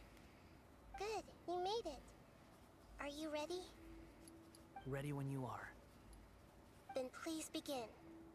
Preparing to access cognitive currents. Establishing waypoint. The Balladier's actually doing what Nahida tells him. Guess he must want to stay alive. He doesn't put up any resistance, and he seems good at working on the front line. Maybe he has a similar role in Fatui. First Abquab, then Sarah's stories, now this. What a strange individual. The rest is up to you. If you discover anything at all, make sure to share it with us. Will do. Huh. For once, we're the ones with nothing to do. Yeah, it's fine. Just crochet a blanket. Traveler, Paimon, would you like to talk? Or we could chat. Nahida, is this a telepathic conversation? Yes. I've also invited Paimon to join. Huh? What the? We can talk to each other inside our heads? I'm guessing that you don't want us to disturb the Balladeer. That's part of it. Plus, we're all friends. There's nothing wrong with us talking like this once in a while. Paimon's never tried this before. This is great! So, Paimon's been wanting to ask you something. Don't you think the Balladier's a bit of a walking contradiction? He's always talking back, but he seems to listen to what you say. Yes, and he seems to excel at doing odd jobs for others. As I've told you before, there are still some mysteries for him to resolve. Things that are clear as day to me, but that he has yet to understand. Perhaps today will be the day that he finds some answers. Is this about his past, the betrayals, and other events in Inazuma? Well done. Smart and attentive as always. Actually, I caught a glimpse of a few things when I ran into Hypatia at the Parisdari. So, you made contact with that part of his mind. Well, it's true. Betrayal turned the Balladeer into the person he is today. Huh. Paimon thought nothing could get under that guy's skin. Turns out, he can get hurt and angry just like anyone else. Everyone has a history, Paimon. Even if you're a puppet created by the Electro Archon. Makes sense why he'd listen to Nahida. She's gonna be his adoptive mom. Just about, I mean, Christ. The topic was about the Tatarasuna incident. Nahida, do you know anything about that? If you mean the mysterious events, the Kabuki Mono and so on, yes. I know about all of that. Really? Because from what they were saying, it sounded like lots of Tatarasuna's history is still unexplained. And most of the information we have now is just from people filling the gaps with their imagination. At least that's what they thought. You tell Nahida about the story Aqua and Sedwa are writing. How interesting. Those two managed to deduce quite a lot through guesswork alone. So the Gesse got it right? Well, they guessed right about one thing. Tatarasuna was sabotaged. Must be a riveting conversation you three are having. Funny how all the good ones happen when I'm not involved. Ah, you little baby. What to each other. Because you Don't have the insult 1,000. me. You're having a private conversation without me. Obviously, I must be the topic of said conversation. Nah, just Inazuma. Of course you do. You can't have your prisoner knowing too much. So, have you found anything yet? Still He's looking. so cute. Don't get your hopes up, though. Who, You and Scaramouche? your twin come from outside this world. It wouldn't surprise me if there was nothing on either of you in Irminsul at all. Wait, how did you know about that? Did Nahida tell you? It's not like we've never met before. And anyway, you're world famous. It'd be more surprising if I didn't know a few things about you. Yeah, got a point. Right now, we have to keep the peace. I'm not That's why he's interested in anima. We creating love more the misery wounded for souls. myself. And making cordial conversation is something I can manage. Huh? Wait. Hey, there we go. This light, it looks similar to those saplings. That looks like a dense packet of information. Anonymous data. Hey, don't you forget the agreement. You have to share it with us. Yeah, he doesn't know what it means, though. That's the whole point. Just wait. Mr. Niwa, are you certain this is worth the risk? We are talking about Tatara Suna's furnace, after all. It may not pay to act rashly. There's no one else who can enter the furnace. It has to be me. Is that so? Well, since you insist. It's... Oh, no. He was the man in charge of Tatsara Nuna, plus he belongs to a lineage of Ishin arts. Paimon.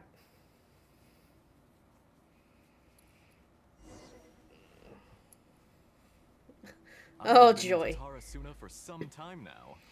You have shown me great hospitality, as has Mikoshi Nagamasa, and indeed, everyone else. Under your leadership, Tatara Suna is a warm, welcoming place, like a giant village. People are gainfully employed. Their lives have purpose. They are motivated. As I don't trust this understand, voice. The Raiden Shogun has, in recent years, eliminated much of the evil that plagued Inazuma. As for Tatara Suna, it was originally established as a means of safely disposing crystal marrow. The forging industry with crystal marrow as a raw material has since flourished, giving rise to generations of swordsmiths. Some world-renowned, others unknown. What's with the All crying passing on emoji, their Nink? legacy. Skills, blood, dreams. Every smith brought into this trade looks to find their purpose between steel and blade. You're wearing That Fontaine is clothing. why you accepted the proposal brought to you by myself and Akame.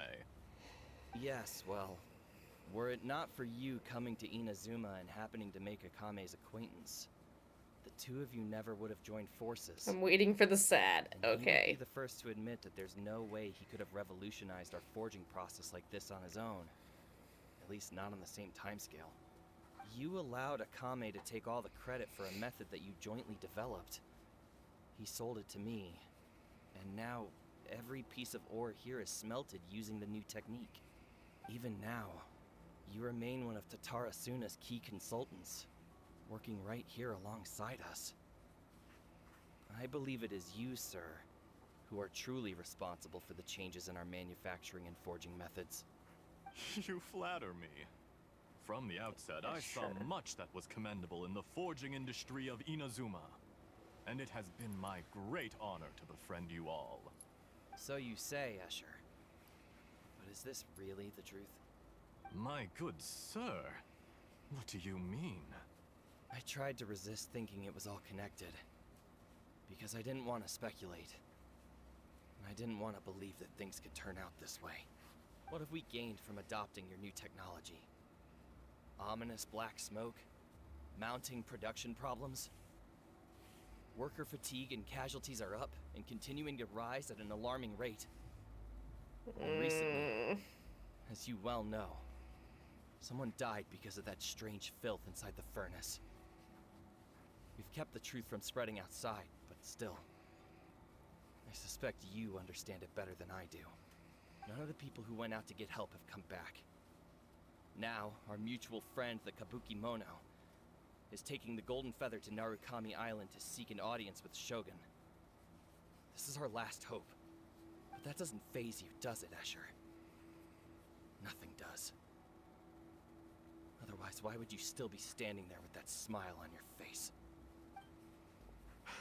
I'm just surprised that you finally chose to be so sincere. I'm sure you've been harboring these suspicions for quite some time. Mikoshi Nagamasa may have noticed that there was one common denominator among all these events. Namely you, Escher. But Mr. Mikoshi is more cautious than I. He does things by the book. After all, Nagamasa is the adopted son of Mikoshi Torichio, the yokai struck down by the Shogun's own hand. If he truly seeks to redeem his family's honor, an abundance of caution is well advised. You're well informed on the subtleties of his situation for a mechanic all the way from Fontaine. Are you sure you're not a little overqualified?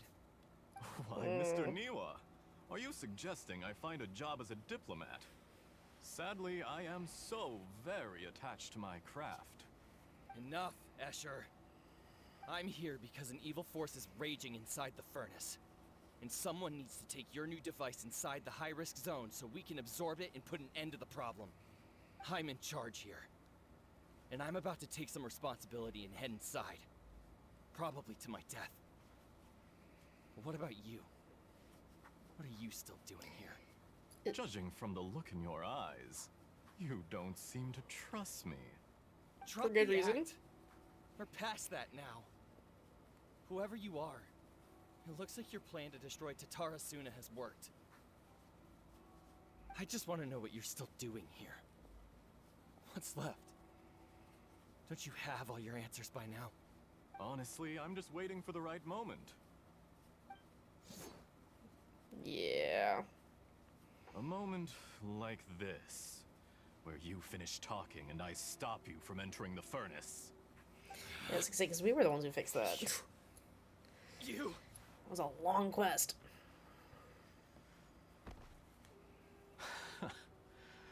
You're a little smarter than I initially gave you credit for. I thought I'd disguised myself exceptionally well, at least for the first few days. But to my surprise, you had your people look into my background right from the start. Yes. It's a long journey from Inazuma to Fontaine, but that didn't stop them. Eventually, they managed to confirm that Escher was an alias, and that I was not from Fontaine at all.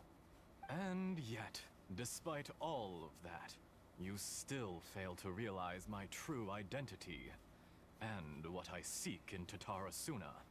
Did you really think you would be able to see through my plan? If you kill me, there's no one who can get inside the furnace. So you're really going to destroy this place? Is that it? Oh, but you're quite wrong. There is one other person. Some may not see him as a person, but you told him yourself. You're not a puppet. You're a human. You're just missing a heart. Uh-oh. Whoever you're working for won't get away with this. They'll be found out. But this makes no sense. What are you really trying to accomplish by all this? Why go to all this trouble? It's no trouble at all. Patience is a virtue which I have in abundance. This is all part of a carefully controlled experiment. If you must know, I'm happy to divulge my true identity. I'm a Fatui Harbinger. Call me the Doctor. The Fatui? How many freaking lives has the doctor had? Just to create a minor inconvenience for your nation. That's it? That's why you gave us your cursed technology? Just to let loose the evil energy from the crystal marrow? Look how even the righteous soul is filled with venom when faced with its demise. My device functions precisely as you say. It is the only chance you have of preventing a catastrophe and keeping the truth from the outside world. However, I did not make it with you in mind. It is easier for a person to be possessed by evil spirits when they are filled with hate. So give in to your fury. I want to see what happens when a malevolent heart is placed into an unsuspecting puppet. Make no mistake, even without you, that pure, innocent puppet would only end up being used by someone else instead. What other reason would a human have for befriending one who is not of our kind? Got it. Just most of Scarabouche's problems. Blame Del Torre. If you give him my heart, tell him that both Nagamasa and I see him as one of us. He has nothing to prove to anyone. Because not everyone just wants to use other people. The only ones who think like that are people like you. What a beautiful way to see the world. Like it almost makes me feel a little guilty. Then out of respect for you, I shall redefine myself. Think of me as a monster or a demon, if you wish. At least this way your death is not a consequence of your own folly turning you into an easy target. You simply lost to something more powerful than you could ever hope to defeat. I say, Mr. Niwa, let's see what happens. Will your puppet friend become a human? No, that will prove quite impossible. Mr. Niwa, already dead. What a pity.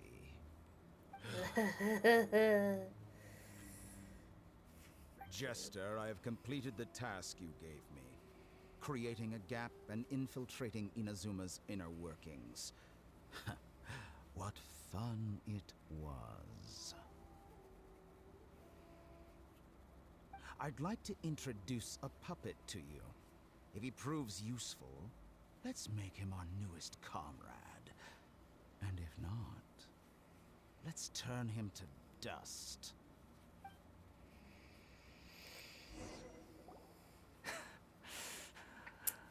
Welcome to trauma. Please don't snap. Hey, are you alright? Dottore?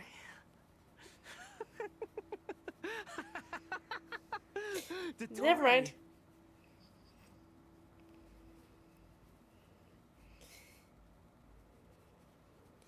He losing it. Good. Good. Was that the doctor? But why do we see things from his perspective? When I touched the doctor to confirm whether he'd eliminated all his segments, I read this memory in his mind. You have to admit, it must be the truth. Maybe so. But it means nothing. Does it? But this memory shows that Niwa didn't betray you. He never meant for you to be the one to take the device into the furnace. You know very well what that means. Even more so than I. This betrayal was a lie that he had believed for hundreds of years. Was this part of the doctor's experiment? If the betrayal never happened, it existed only in his imagination. But where does that leave him? Give him some space. He looks really mad. Paimon doesn't want to be anywhere near him right now.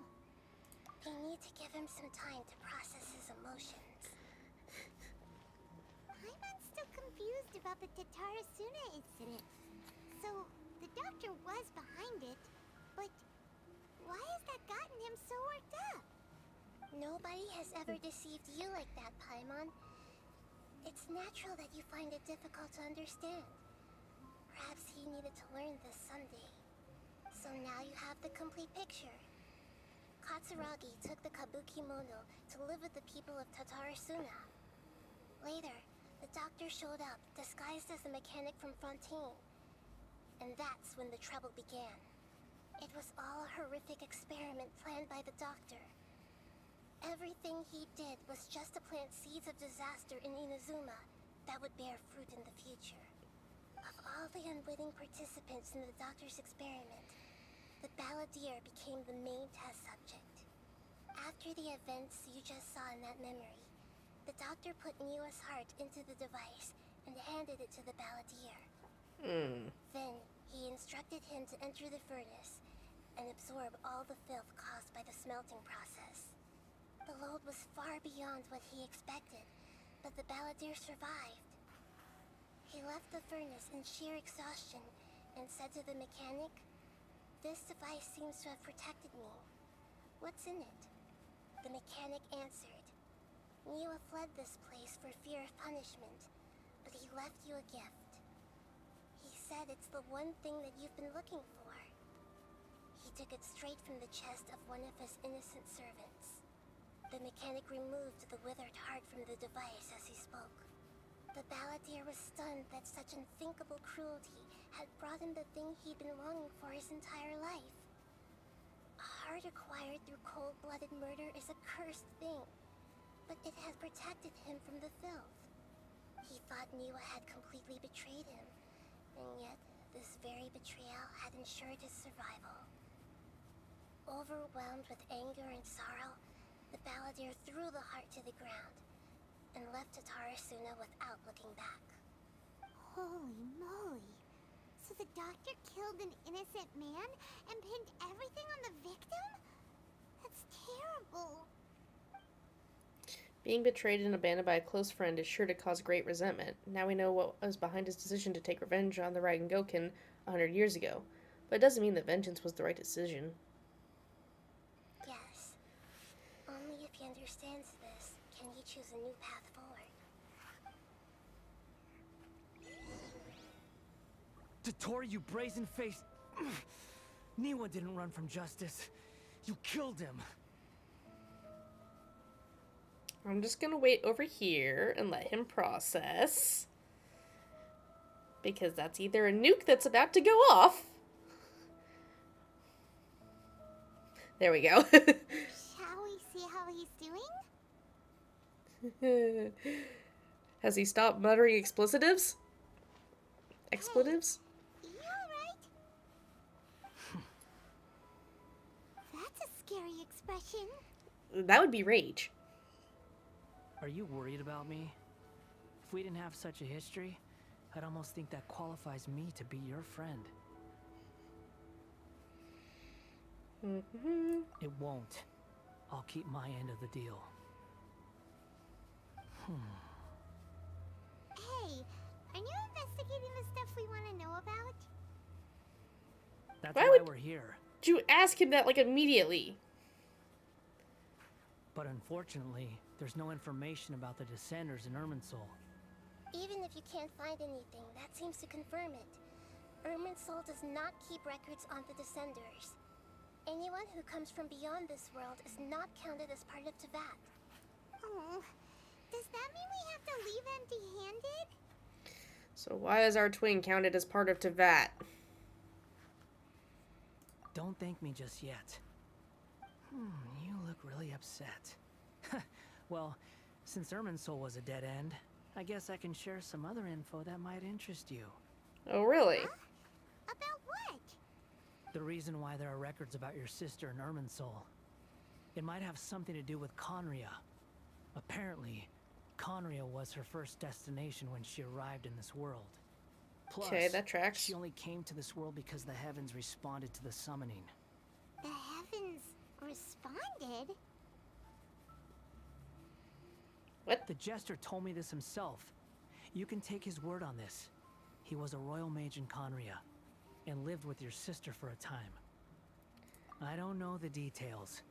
It's up to you whether you want to believe me. All I can say is, I wouldn't lie to you about this. Did you get all that?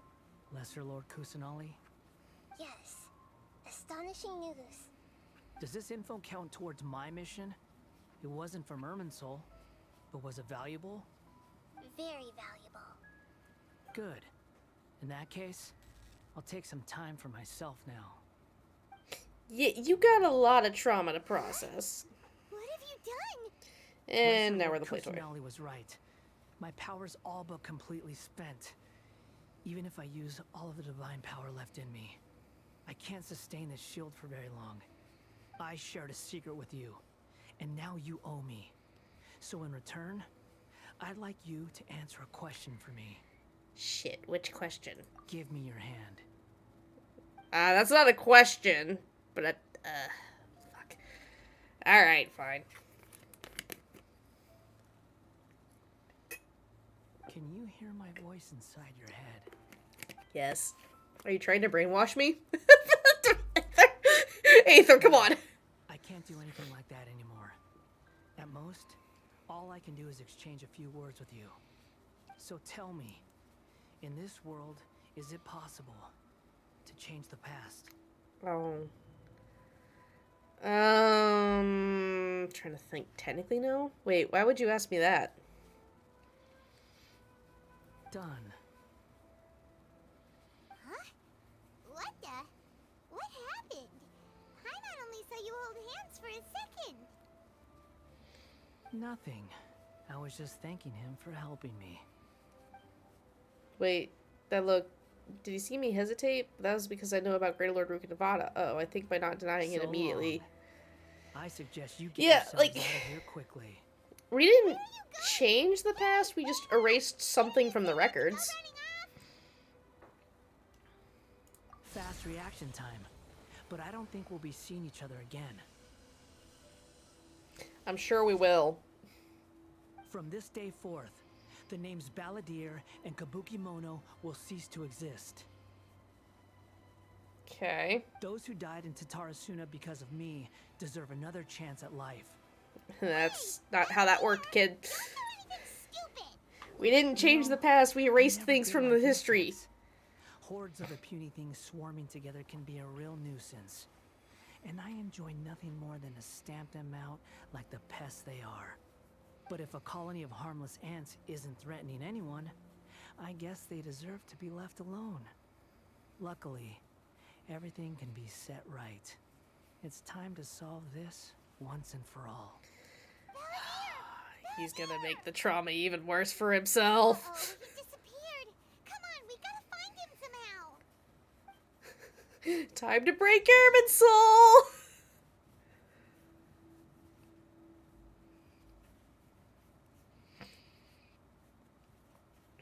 Oh no, he's really gone. Oh, can you hear me? Yeah? Nahida! Traveler, Paimon, Balladeer, what happened just now? I was suddenly cut off by some kind of power. It was the Balladeer's fault. He shut you out. I didn't think he'd be capable of something like that with so little power left. Not for very long. His power hidden when he was defeated? Or did he achieve something beyond his abilities, and it took everything he had? Where the heck did he go? Ugh, it's all our fault. We were supposed to keep an eye on him. Sorry, Nahida. Don't be. It's not your fault. Please, let me handle this from here, even though I'm not sure I can solve it. We're running out of time. Follow my lead and get out of Irminsul as soon as possible. Okay, but he's still in Irminsul.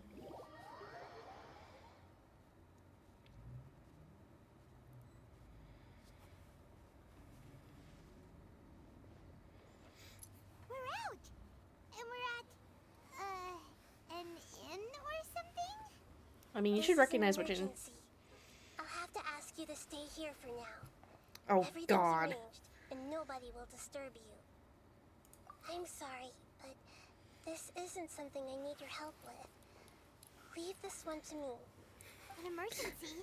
How bad is it? Crap, where'd my hook go? No, no, no. Come back here. You okay? assessment is correct. Though there may be some minor disturbances, it won't lead to a disaster. Please rest and recover your strength here until I say it's safe. Okay. Her voice is gone. Paimon can't shake the feeling that something really big has happened. What do you think the Balladeer meant? And why did he suddenly grab onto you before? Paimon doesn't remember Greater Lord Rukkhadevata, and the Balladeer's question was a strange one. It's hard to explain in full, and the truth might be very distressing for Paimon. I'll skip the part about Greater Lord Rukkhadevata for now and focus on the Balladeer.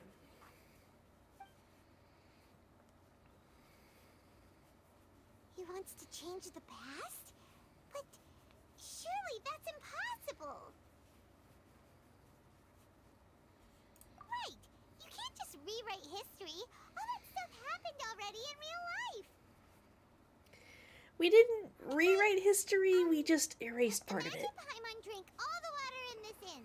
Even if no one was there to see it, Paimon would sure as heck remember drinking it. So, why does Paimon still have a bad feeling about this? Paimon can't help but feel scared about what he might do. Ooh, Paimon's so confused. Huh? Okay. Sorry. Paimon accidentally... It's the Balladeer's fault for causing Paimon all this mental stress. But erasing yourself from history? It's unthinkable. Is that really possible in Irminsul? Uh-oh. Paimon's head is overheating from trying to understand what he's up to. And it's still not working. Yeah. Paimon's had it with that little brat. He's been in trouble ever since we met him. There's no way he'll actually succeed, right? Otherwise, won't everyone who's connected to him be affected too? Indeed, if the Balladeer does erase himself from Irminsul, many people in Inazuma will be affected. Worst case scenario will affect everyone with a connection to the Raiden, Okin, Kazuha, Ayaka, Ayato, We can do about it at this point. and many more. Hey, have you got any ideas on what we should do next? Nope. As far as I know, we sit here and wait. Seems like now there's nothing left for us to do but to go to sleep. But Paimon's still so worried. Paimon won't be able to sleep a wink tonight. So, how about we list all our favorite foods to take our mind off things? Heck, if that doesn't work, Paimon's probably gonna collapse of anxiety here. Alright, Paimon will start. First dish. Munstack grilled fish. Oh, and chicken mushroom skewers. Tea break pancakes. Cream stew.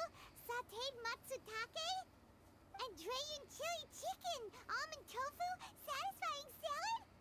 Oh, also Adeptus Temptation. Golden shrimp balls. Triple layered consomme. Lotus seed and bird egg soup. And the screen's getting weird.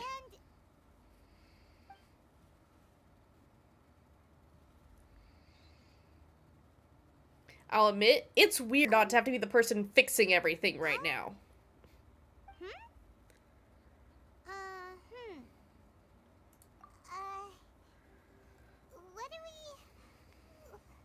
What was Paimon supposed to be doing just now? Paimon was, talking? Huh. You're getting so well, Beard. Remember what she was talking about. What was it again? The Balladeer? Oh. Is that a food too? Oh no, he did it. He erased himself, but we're not up to that, so we still remember again. Crap! More forbidden knowledge. Paimon doesn't remember the Balladeer. It must mean he actually pulled it off? Apparently. But how did he have that ability? That doesn't make sense. What's wrong? Your eyes are like saucers. Either he didn't pull it off. So either A, he somehow pulled it off himself, or B, Nihida pulled it off for him at his request. So, the Balladeer. Is that someone's name? 'Cause it sounds like a nickname or something. It was a title, but... yeah... just don't... If this is really happening, I need to know what else has changed. Well, this proves that Paimon isn't Heavenly Principles. Okay, sure. Where are we going? I don't know on that one, Nink.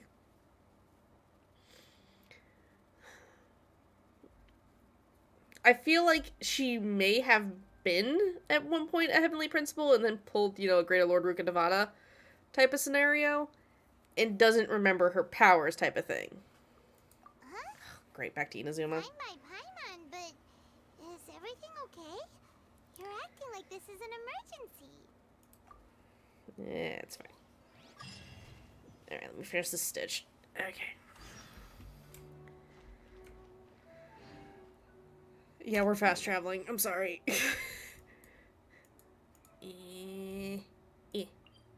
And away we go.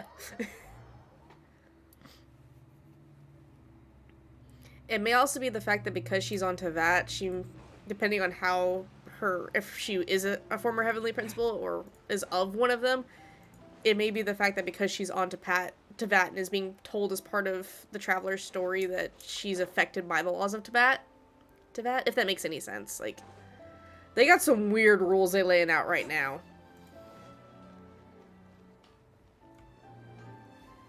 We made it to Amanoma Smithy. Ah, it's been a while. Of course. Go ahead. Oh. Now there's a question I wasn't expecting. Very well. I'll tell you what I know once more. The once renowned Raiden Gokuden, comprised of 5 branches. Amenoma, Futsu, Ishin, Hyakume, and Senju. The art of forging practiced by these 5 clans was first taught to them personally by the almighty Shogun. Over time, the 5 branches diverged from one another as generations of bladesmiths honed and perfected their craft until they became 5 distinct traditions. Most of the great swordsmith clans of old have since fallen into decline, and for a long time, only the Amenoma branch kept its art alive. But fortunately, Kaede Harakazuha recently returned to Inazuma and took up the mantle of the Ishin art. Now, 2 clans remain of the original Gokuden 5. If my memory serves me right, you yourself were present when he forged the Ishin blade. Yes. Oh, yeah, we were. Paimon remembers that now. We learned a bit about the decline of the Raiden Gokuden then, too. It seems like such a shame. That, my friends, is a tragic tale indeed. In fact, this was not made known to me for most of my life. All these years, I knew of those great clans' demise, but never the cause. Only recently, when the question was on my mind, did I ask Kaede Harakazuha about this. He told me that, as we are both heirs to a branch of the Raiden Gokuden, it was right that I should know the truth.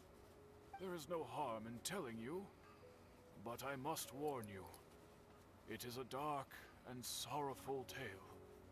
The Raiden Gokuden were the targets of a murderous rampage by a vengeful bladesmith. Vengeful? Why? 400 years ago, so I'm told, there was a catastrophic malfunction in Tatara Suna's furnace.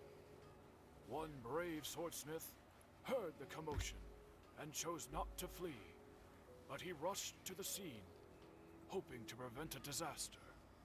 Tatara Suna was home to a state-of-the-art forging and smelting operation in that day, and overseeing it was the armory officer. His surname was Niwa, though he had family ties to the Kaedehara clan.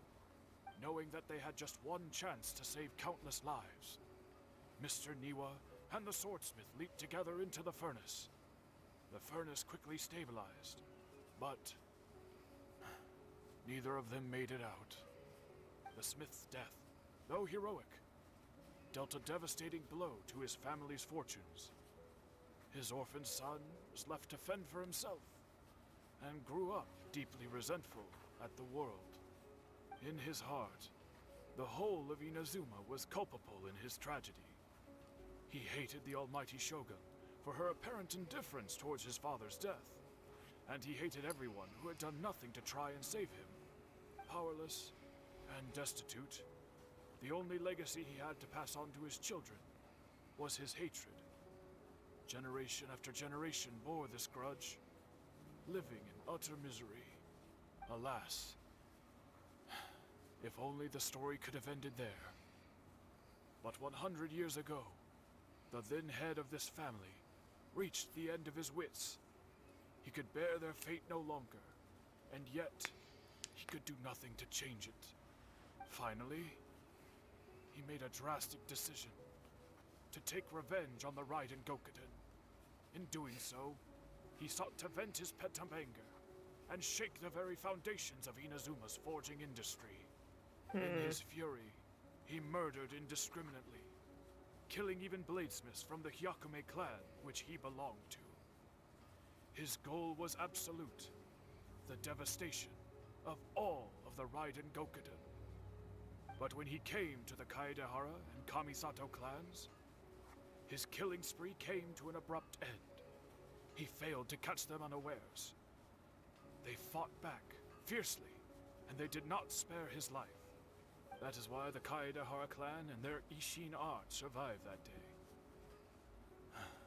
I suppose they were the lucky ones, under the dire circumstances. The legend of the Raiden Gokuden has changed. Someone else attacked the swordsmiths. It looks like the Balladeer did something in Irminsul, but it seems Niwa still died. Was there anything else you wanted to ask? Yeah, where's Kazuha? Kazuha? Why, yes. Just yesterday, in fact. We spoke for a while over some tea. He seemed well. So he still exists, and he's still the same Kazuha I know. Things don't seem to as bad as I feared last night. My pleasure. Don't tell Paimon. There are other places you want to visit too, right? Your expression says it all. You can't hide anything from Paimon. On to the next stop. Lead the way, traveler. Paimon will be right behind you. This is so weird. Yashiro Commission. Oh, okay, that's the Kamisato place. I am teleporting. I am not running around Inazuma. I have to do my dailies here, like, no. We're here! This is the Yashiro Commission's headquarters, so... Traveler, it's been a while. Oh good, we're still recognized here. If you're looking for the Commissioner and Miss Kamisato, I'm afraid your timing is unfortunate. They're not here right now. Are they out on business? The Commissioner is out on business, and Miss Kamisato is standing in for some meetings in the Commissioner's place. If it's urgent, you're welcome to wait inside until they get back. What do you think? Shall we go in? Yes. If it were anyone else, I couldn't allow it. But seeing as you're so close with the Commissioner and Miss Kamisato, I think it should be okay. We'll be heading in then. Thanks! What are we looking for? Ah. Hello, dears. Is there something you want to say? Of course, traveler. Yes, I know who you are. Miss Kamisato has told me about you. What would you like to know? Oh, they're both very well indeed. Lately, Miss Kamisato has been rather busy attending all kinds of meetings and occasionally paying visits to some local organizations on the Commissioner's behalf. As for the Commissioner himself, well, you know, busy as ever. That much hasn't changed. Although he does seem to be in a rather good mood these days. So pretty much business as usual on the Yashiro Commission, huh? Very much so.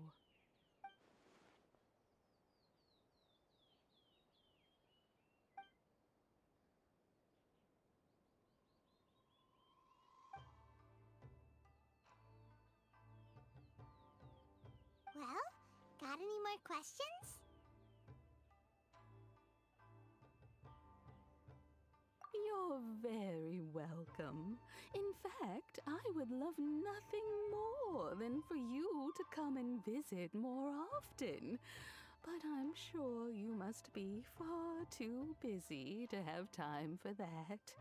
Miss Kamisato talks about you all the time. She seems so thrilled to have you as a friend, and she's always saying how talented you are and how much she admires you.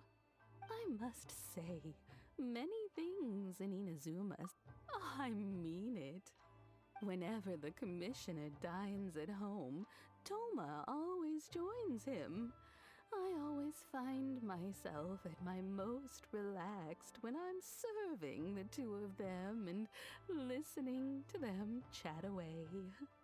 The commissioner has such a busy schedule that he doesn't always have the chance to take his meals at home, but given the opportunity, he always prefers to dine here.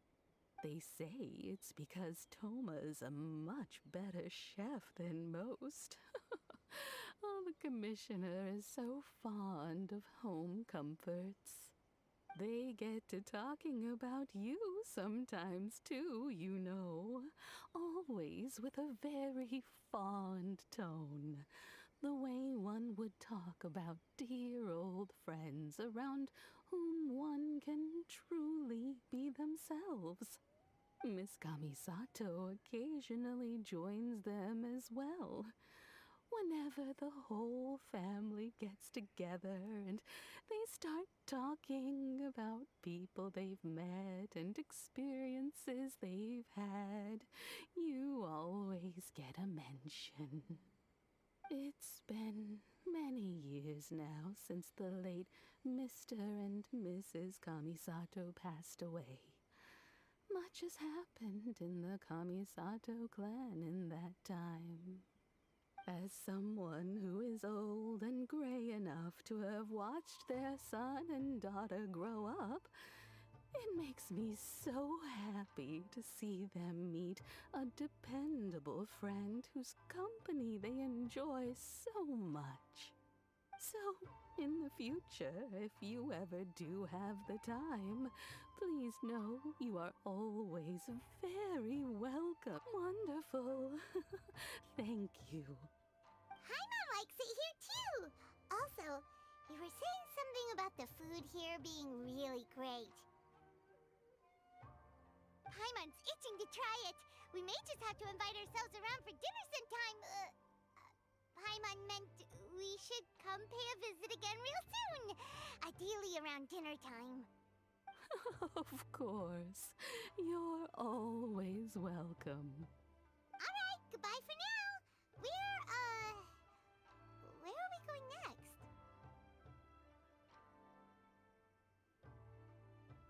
Great! Goodbye, ma'am! Don't worry, we'll see ourselves out. All right then. Take care now. Hope to see you soon. Oh, are you two leaving already? Yep, everything's taken care of now. Don't worry. Very well. Safe travels. Goodbye.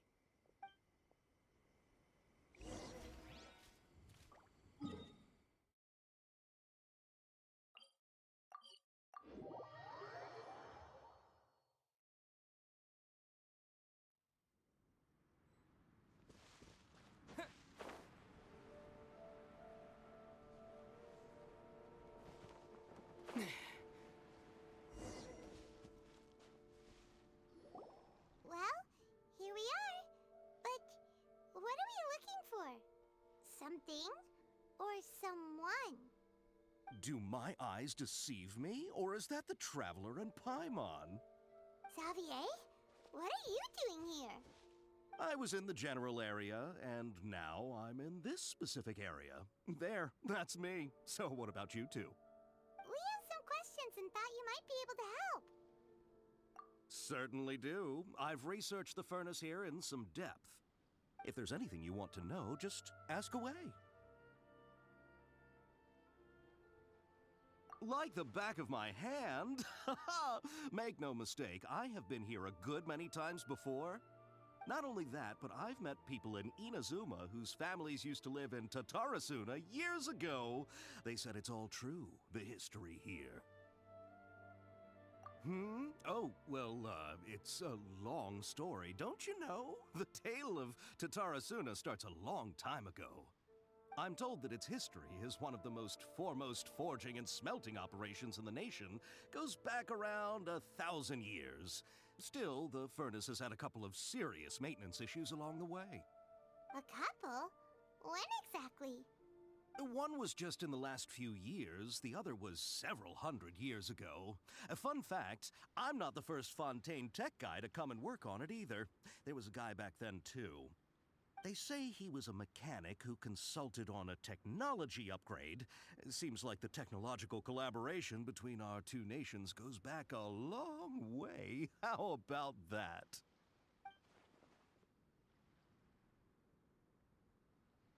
Hey, weren't you gonna ask Xavier something about Tatarasuna?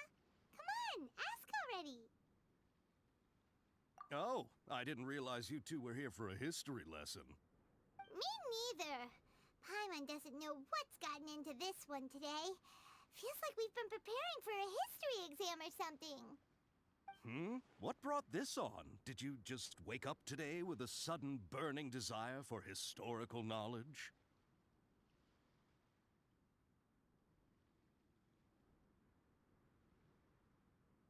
Sure, go ahead.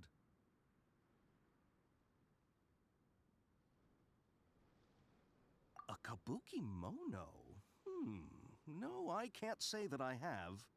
I do know the word, Inazuman for those eccentric types who always go around dressed to the nines. Just the sort of person that I'd like to meet, actually. But sadly, I've never had the pleasure, nor have I come across anything to do with a kabuki mono where Tatarasuna is concerned.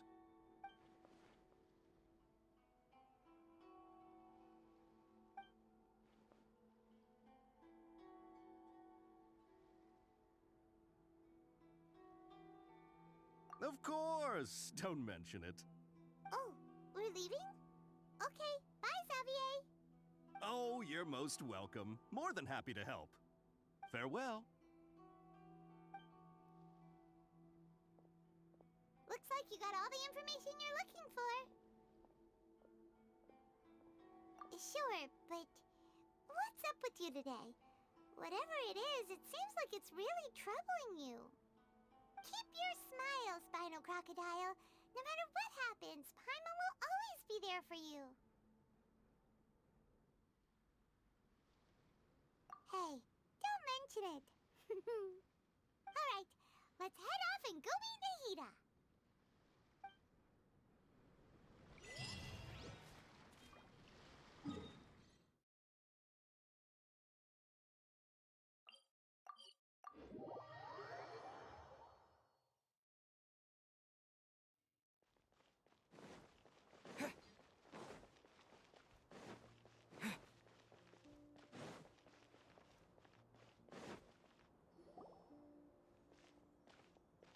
Hey, it's them!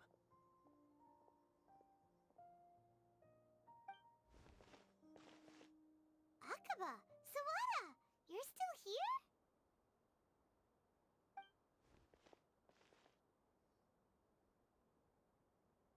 Indeed we are. If you have a moment, we'd love for you to join us once more.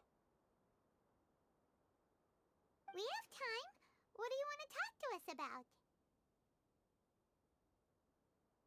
It's the same topic we discussed last time. Obviously. Still looking for more info about Tatarasuna, huh? Should we join them?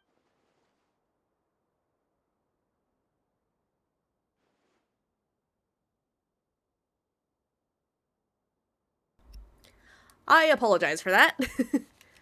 Perfect. These two have researched Tatsunara's past. Let's hear what they have to say. I was listening to it, I just haven't made any real progress. couldn't comment while they were talking, because I had a phone call come in.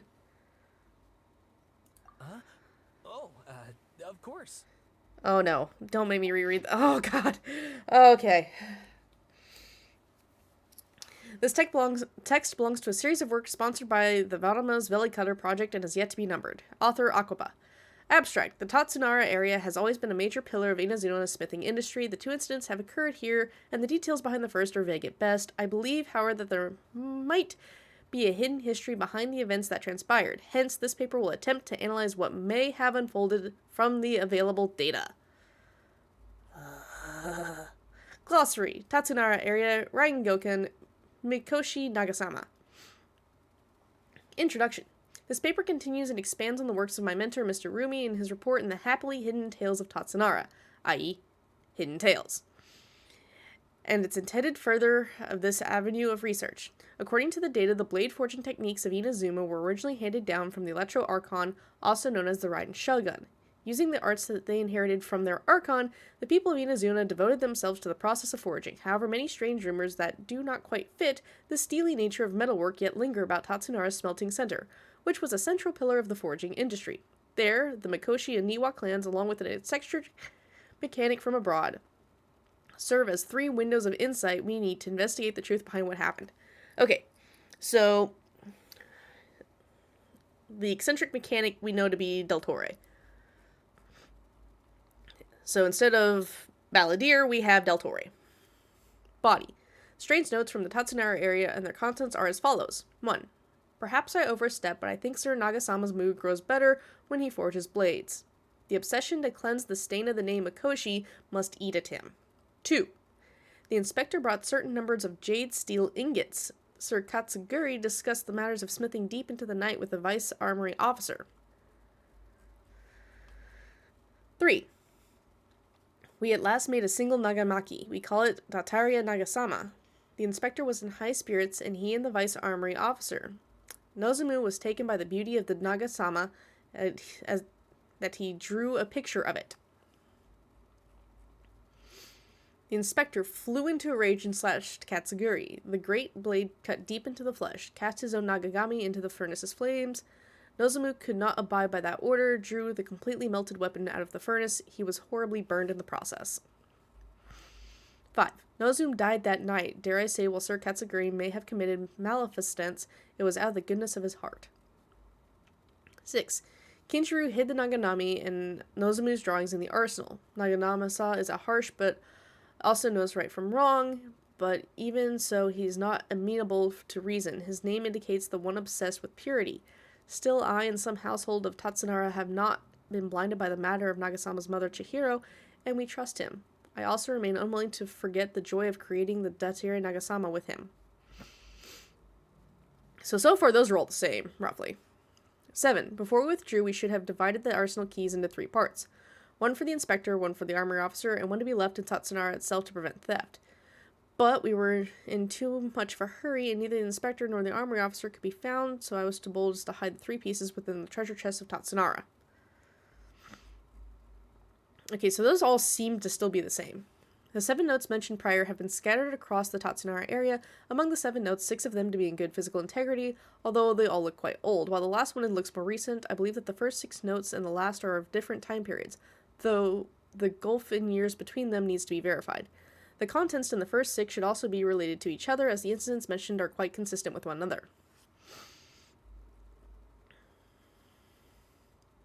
Rumi once mentioned the happily hidden tales of Tatsunara, hereafter known as Hidden Tales, and that in the past, researchers from Sumeru had investigated the cultural histories of Tatsunara and Inazuma. Throughout the place had fallen into some degree of disrepair since Hidden Tales were written. Things have improved since the time when I wrote my original article. Regardless of what used to be in the area of major industry, remains in most places inhospitable, and the residents of Tatsunara may be found living and dwelling by the waters. The residents, when questioned, told the researchers that Tatsunara's golden age centuries ago was administered by the Armory Officer Niwa, Vice Armory Officer Miyazaki, and Inspector Mikoshi Nagasama.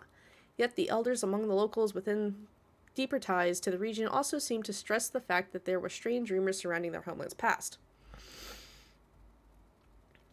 Okay, so I'm assuming the highlight's going to be the big difference here, which, okay, they could have just come up with this, but whatever.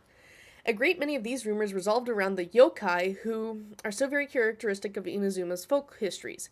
A small portion, however, repeatedly mentioned the word outsider. So instead of mentioning the Balladeer by Kobe Ono, we're seeing the word outsider over and over and over.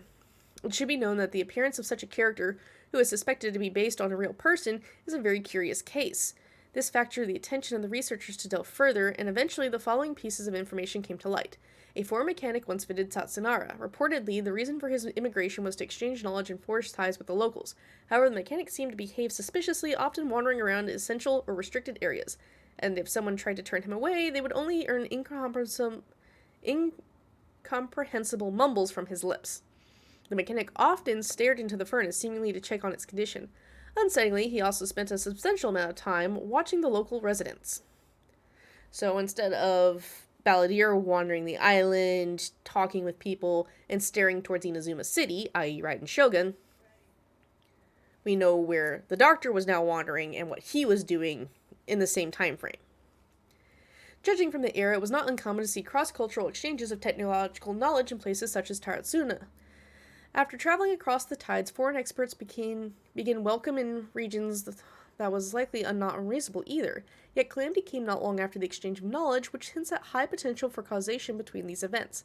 However, some current residents believe that these assumptions were merely the result of their forebears' overactive imaginations attempting to theorize how things had actually unfolded.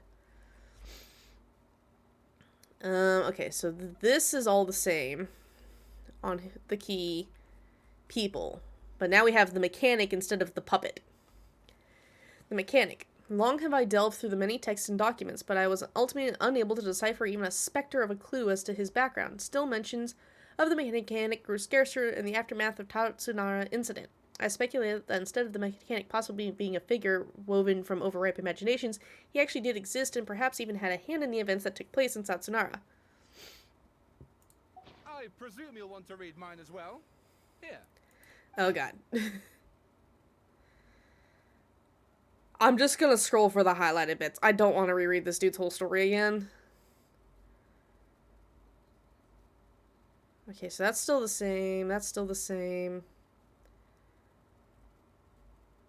I'm skim reading it to make sure there's nothing important changed.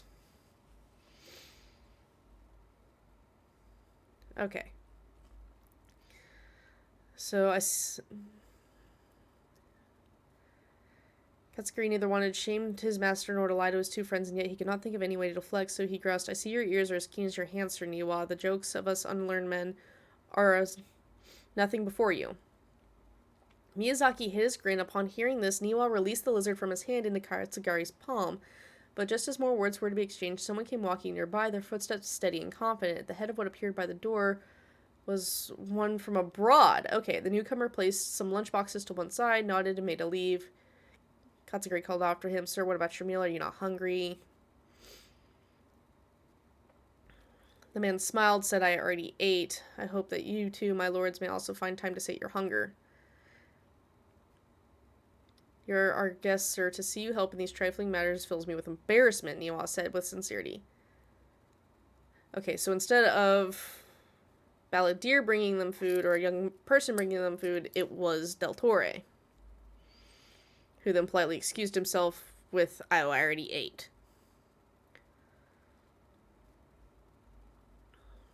So this is Del Torre standing on the beach instead of the Balladeer when that shipwreck happened. Like a falling spear, the black cloud reached the bottom of the boat and was joined there in its breadthness of a direction. Like a charging beast, they plunged into the shoreline scant steps away, the mechanic laughed, slowly approaching the grand wreck. Not but half an arm was left from the one who had cried out for help, and with a plop it landed at the mechanic's feet, who crouched to better study the object, straining the urge to take a bite, yet he did not, for the dark clouds rolling down had already picked up the remnants of the ship clean. Okay, so basically him laughing instead of the Balladeer being remorseful about it. So this is when the furnace starts having issues. Then a second ship was sent, followed by a third and a fourth. Each who left seek salvation did so under foul skies and bleak fortunes. Reason dictated that they should not have risked anyone else, but the situation in Tatsunara was severe. They needed to gain aid from Inazuma, even if it should cost them more lives. So that's mostly the same.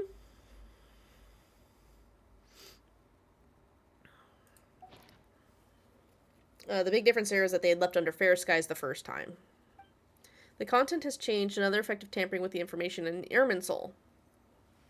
The balladeer said he'd erase 2 of his names. If he really succeeded, it must have taken all his might, but still. Well, what do you think? you got it right. Remember how last time Akaba was saying how you wish you could gather more information about all this? Well, we just got back from Inazuma. So how about we tell them what we learned? What did you find out? Something big? It's a long story. Basically, we have some friends in Inazuma, and... You tell the 2 writers what you learned about the Rengoken and Tatsunara's history. So many new details. Thank you so much for sharing that with us. Well, well. So it all comes down to one man's desire for revenge. Huh. You heard this from a member of the Amanoma clan, you say? Then I guess it must be true. Ugh. So there's no ghost story here after all. This new information actually lends further credence to my hypothesis.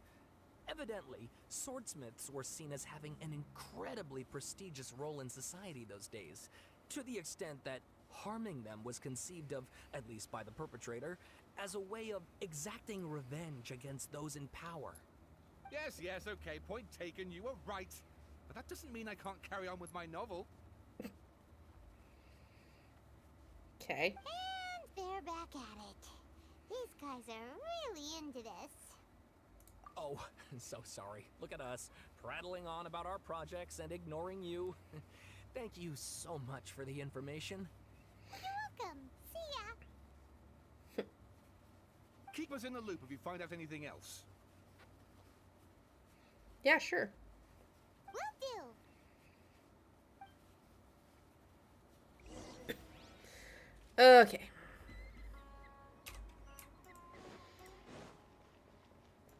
They were higher up the tree this time. So let's go see what she remembers. Or what the fudge happened, one of the two. Whee! Whee! Again, I don't know how she stays in the place that they locked her in for hundreds of years. Traveler, Paimon, how have you been? Ugh, where to start? Paimon hasn't had a moment's rest this whole time. That night, we ended up chatting until suddenly the sun was up, and then he decided he wanted to go to Inazuma. The balladeer? Yep, she don't remember either. Sounds like some kind of code name. Oh no, yeah. Crap. You look troubled. Is there something you need to tell me? Even Nahida doesn't remember, just like last time. Any changes to Ermin's soul affect her as well. The balladeer acted quickly. He finished erasing himself before Nahida could stop him. I'm the only one who still remembers the things that were erased. Once again, I am the record keeper. Traveler?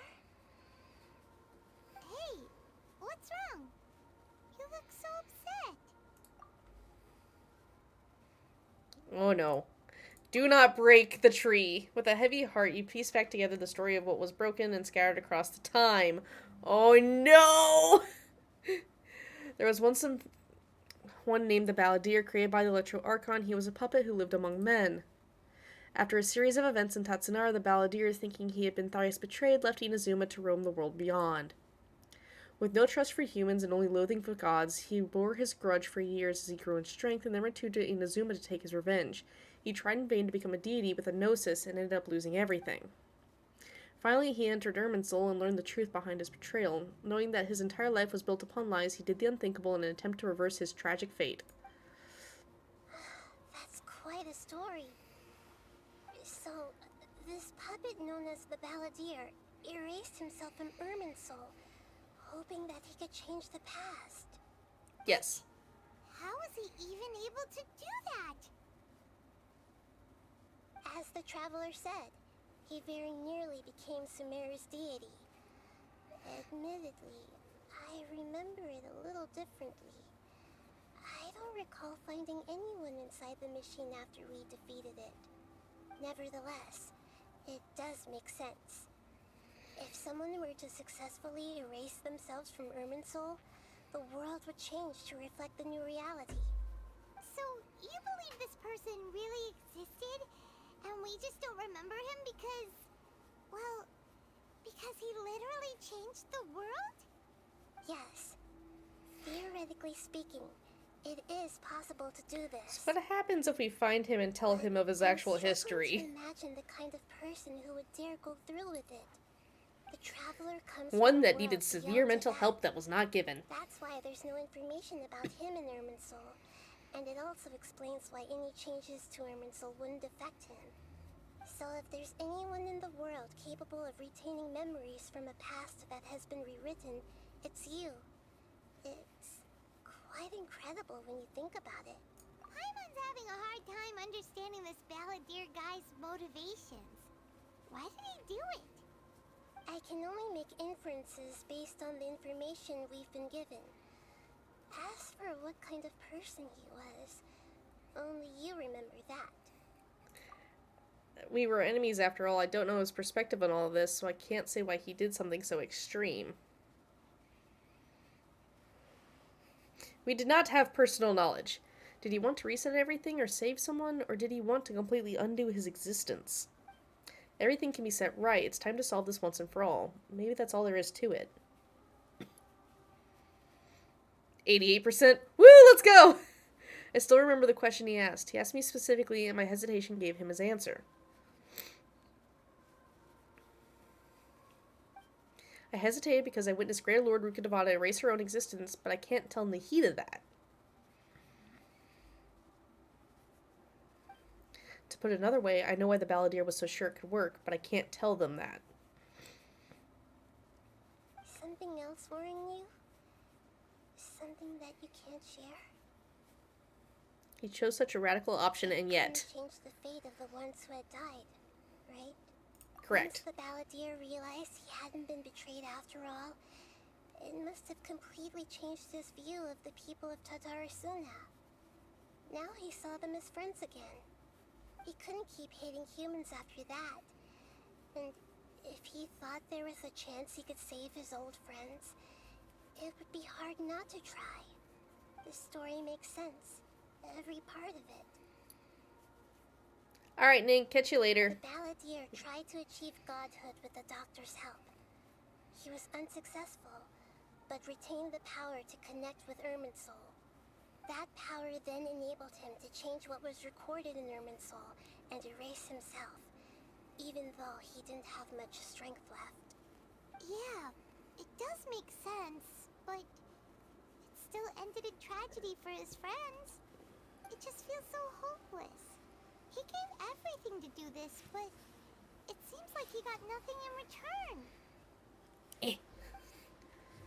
Yeah, he changed the world in many ways, yet the dead still didn't get a second chance. Those fated to a tragic end cannot be saved. Exactly what did he fight back against? The betrayals in his life, or did he wish he'd never existed at all? Ah, no. Please Come wait back here, Hook. I want to check something. Okay. Found it. This should be the one. What's that? It turns out that I have a strange way of confirming everything he has told us. Okay. What is it? It's not gained knowledge. From a personal collection.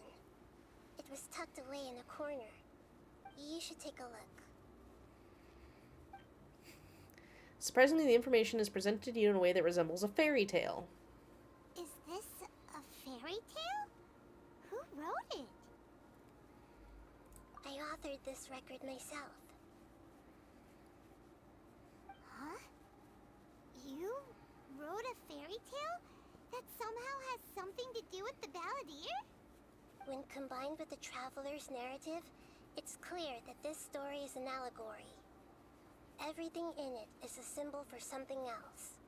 Hold on. So this record survived from the past? Yes.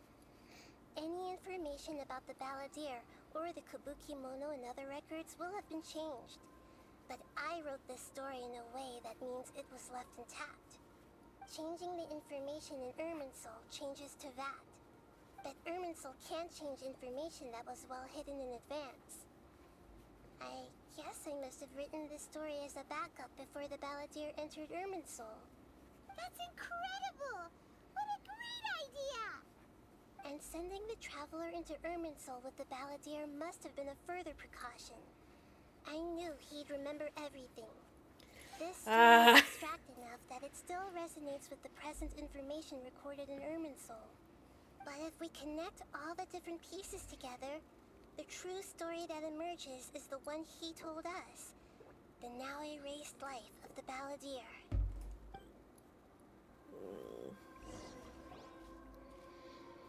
There was once a lone monster draped in fox fur. The monster found a family of foxes, joined them, and they became friends. The monster lived with the family day and night, and everyone treated it as one of their own. Once in a while, the monster would take off its fox fur at night and lament to itself as it gazed at its reflection in the water. I am a monstrosity, yet they are too foolish to see it. I pity them. But the monster soon found solace when another came to live among the foxes who was not their kin. A kitten, carved from the wood of a white tree, who had been abandoned by the humans. The kitten too wished to become a fox, but its tail was too slender and it could not grow a coat of richly colored fur. Yet when the other foxes saw this, they spoke words of comfort to the kitten. Even without a tail and fur like ours, you are still one of us. Furious at this happy resolution, the monster lit a fire on the mountain. The terrified animals panicked as the fire spread. The only way to extinguish the flames was to make a sacrifice. A gray fox stood up and addressed the monster. It said, "You are the cleverest among us. Surely you can help us find a way to solve this." The monster smiled, led the fox toward the fire, and murdered it. The gray fox's heart was turned into a beautiful drop of water, clear, spotless, and pure. The monster gave the heart of water to the kitten, telling him, "The foxes have decided. You are the one who must be sacrificed. Take this, quench the flames, and die for your fox kin." The fire was extinguished, but the kitten lived. It left that side of the mountain and found a little bird who had a broken wing. The two promised they would spend their whole lives together, but the little bird did not have long left to live. It passed away soon after. After burying the bird, the kitten left the mountain for good. Never again would it cherish a single creature, nor a single blade of grass that stood on that mountain. The kitten spent the nights wandering aimlessly, gnashing its teeth at the moon. How it wished to swallow the moon and devour the moonlight. If the world could only return to darkness, then it would finally be peaceful and content. I will become the new moon, the answer to everything. Then, no one will know that there were once birds, foxes, and cats in this world. And no one can know that they were different.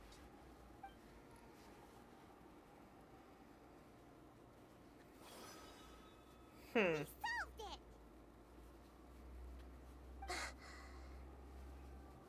I remember now. This is not just the Balladeer story. It is his very own memories. I made a backup so that it would be preserved no matter what happened. To become a god, he was experimented on and modified countless times. It was brutal torture, and the only reason he was able to survive is that he was a puppet. This memory was extracted from him by the scholars. Presumably, they kept it to have something to defend themselves with. Creating a deity was just the first step. Some of them wanted to be able to control it. That's why they backed up his memory for later use. I buried it deep inside one of my own dreams, and then hid it inside an allegorical story so that it wouldn't be altered.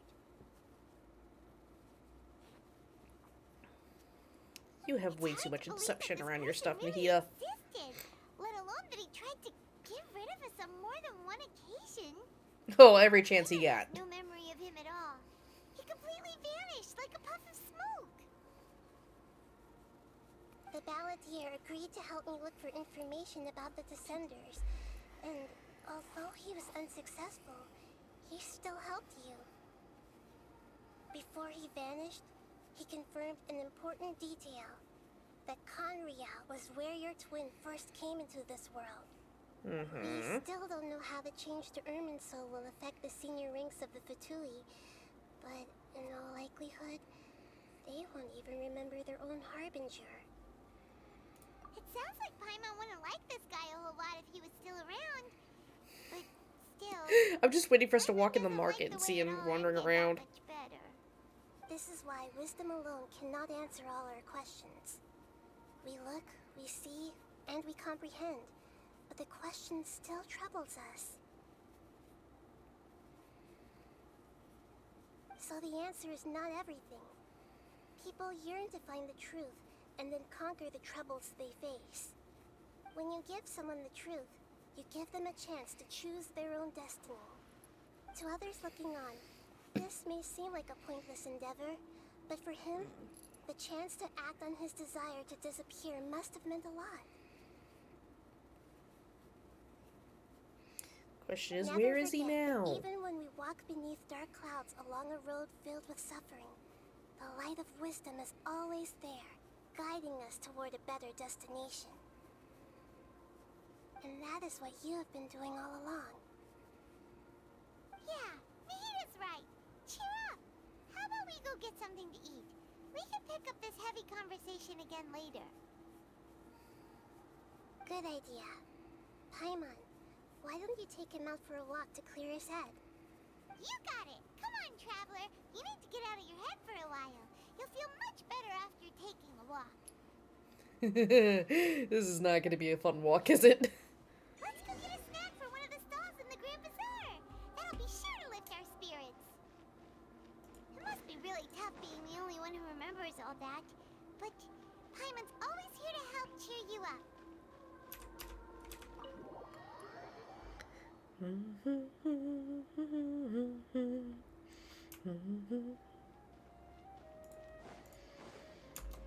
And like reasonable people, we eat ourselves off the tree.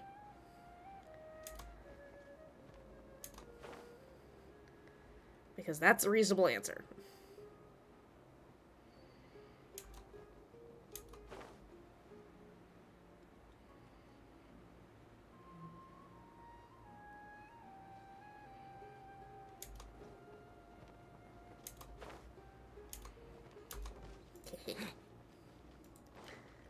Still faster.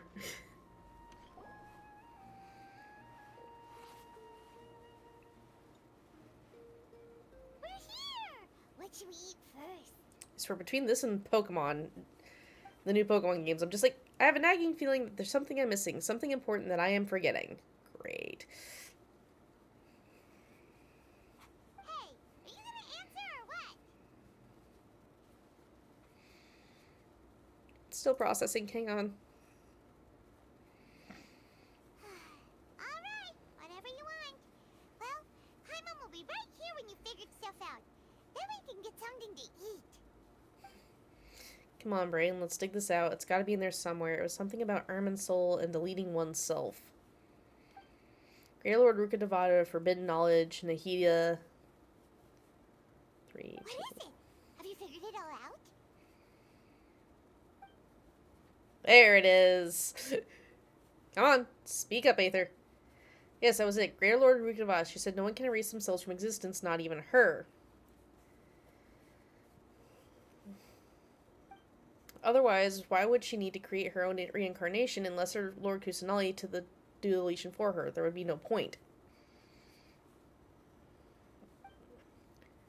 Why'd you jump up all of a sudden? No, I can't tell Paimon. She doesn't know about Greater Lord Rukkhadevata. crucially important detail. It's not simply possible for the Balladeer to completely erase his own existence, in which case the question, what happened to him? Excuse me, boss. There seems to be a small problem with the last bill. Look, here. I didn't realize I was actually going to run into him wandering around the marketplace. That was a joke! Hey! Hey, wait! Hmm? You mean me? No, not you. That kid. Didn't you see? Little rascal grabbed my last 2 fresh Sunsetias and ran off. Look, if you're gonna help out here, you can't keep spacing out, okay? What is it? Work's too boring for you? Or has the big city got too many distractions? I wasn't paying close enough attention. Sorry, boss. Okay. I think you're right. Maybe it's the city. It's so exciting. It can be hard to focus. Who's that guy? You know him or something? Yeah, that's who we're gonna talk about. You're a strange one, kiddo. You say you don't want any money for helping out here, and then when I actually give you some work to do, you keep letting yourself get distracted. I don't want to take advantage, so I'm happy to pay you what I'd pay anyone else. But if you keep acting like this, pretty soon I won't be able to afford to. No, please. I mean it. You don't need to pay me anything. I'm just so thankful you agreed to take on an outsider like me. You're welcome, I guess. But I got bigger things to worry about. Look, we're all out of Sunsetias, and I promised the lady down the street I'd deliver a fruit bowl this evening. Well, leave it to me.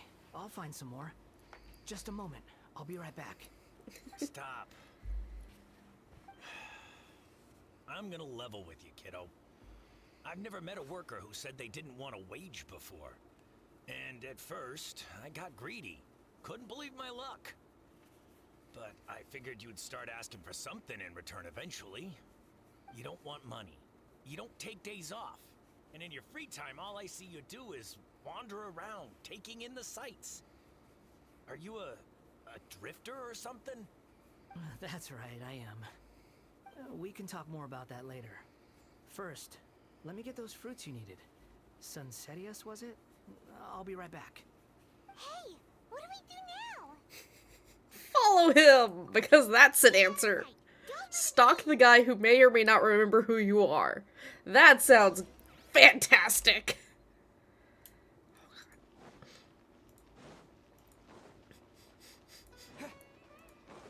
Dear Lord, he got a lead.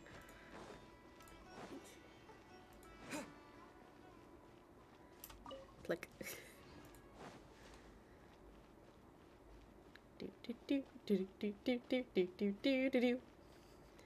Either this guy's gonna have a real bad identity crisis whenever he spots us, or he's not gonna know at all who we are. Because I guarantee you he noticed us following him. Yeah, this'll do. That's not Sunsetia. You say he's the Balladeer? What are we planning on doing? Stealing his Sunsetias? Isn't that a bit too cruel? Oh, alright. I don't even know what the plan Should is. be enough. Guess I should wash them before I take them back. If I wasn't seeing this with my own eyes, I would never believe it. Huh? And we've been spotted. You two over there. Is there something I can help you with? It's not like we were hiding. You've been following me all the way from the city. I'd have to be blind not to notice. We're not very good at stealth. Have we met before? In a past life, technically? No, we haven't met. But you know me? I have no recollection. Are you absolutely sure? Yeah, I mean... Sorry, but I just can't take your word for it. You're a puppet. Puppet? What makes you think that? And trauma. The look on his face. Repressed trauma resurfacing. I guess you do know me after all. That is not something I share with a lot of people. Yeah. Look, I'm just a wanderer. Wait, he doesn't have his vision Seeing right as now. You've gone through all this trouble to track me down. I'm sure whatever it is must be important. Because his vision Okay, is Sumeri shaped. It but should be right there please let me dangling on the front of deliver his these goods to thing, my boss first. right? And it's empty. See? There's no vision Are there. you really working for that guy? He said you don't want any more for it. Is that true? Yes, I ran into him out in the wilderness during a storm, and he let me take shelter in his cart. In return, I said I'd be his helper for a while. That's oddly nice of you. Let me take these back. Then I'll come with you, okay? Then let's return to the city. It's interesting that we're running into him and he doesn't have a vision right now.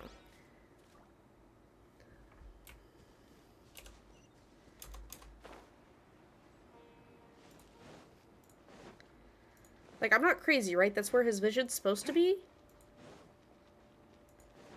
Hang on, I can confirm that. Ah, this version doesn't have it. Stupid, damn it. I was like, wait, I can cheat on that. No, I can't.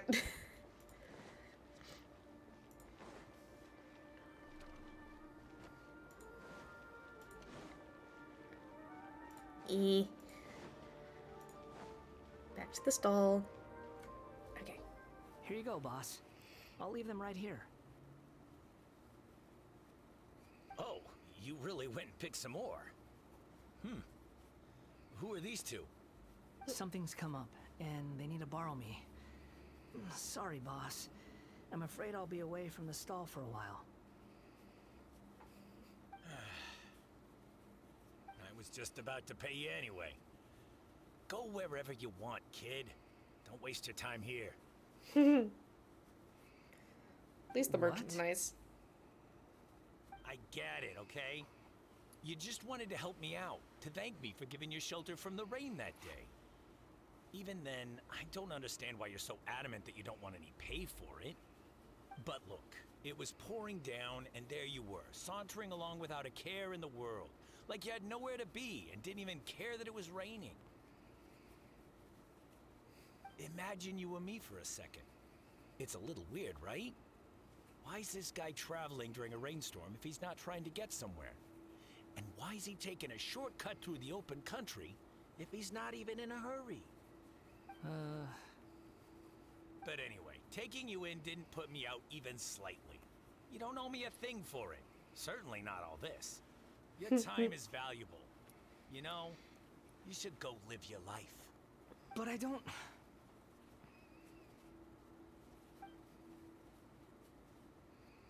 No, you're right. There you go. Then I suppose this is where we say goodbye.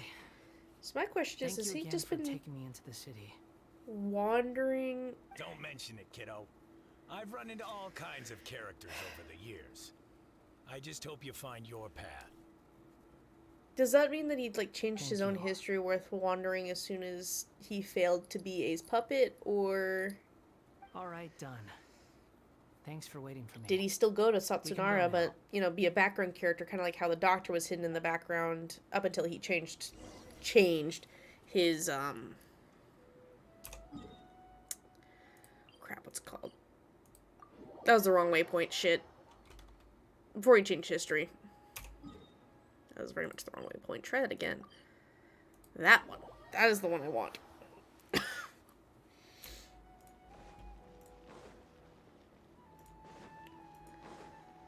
Don't know.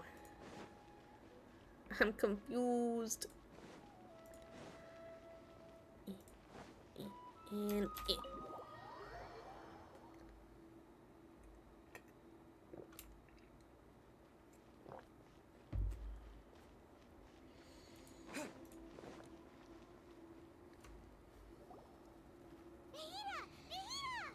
oh, we brought him with us.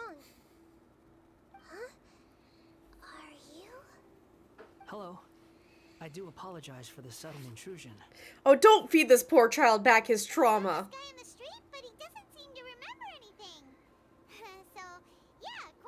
Don't tell me we watch him get his vision because we just... go, oh, you? Here's your memory! Say that you are trekking across Teyvat to train yourself. Many other Inazumans who describe themselves in this way call themselves Shugenja. Why do you refer to yourself as a wanderer? Well, it seems more relevant in my case. To me, it sounds like a plant with no roots. Oh no, don't feed him back his trauma! But these two claim that they know me, and that I have a hidden past unknown even to myself. Yup, they're gonna feed him back his I trauma. wouldn't call it the past, but rather... this is a difficult one to explain. I don't like to rely on using terms like this often, but in your case, it seems that it ought to be called, previous incarnation. Oh, like a past life or something? Yes. Alternate-esque timeline? Than the past. So far away that you cannot perceive it. Okay, I have to ask. What was I like in my previous incarnation? A little jackass. Oh, okay. I see. Sociopath.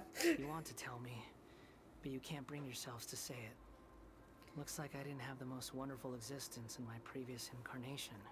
You had If all the it's that trauma. difficult to talk about, I have no doubt it will be just as difficult to hear, but I'll be able to handle it.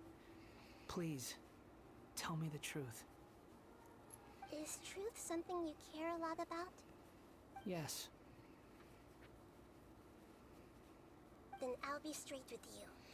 In your previous incarnation, you did many things that would be considered evil.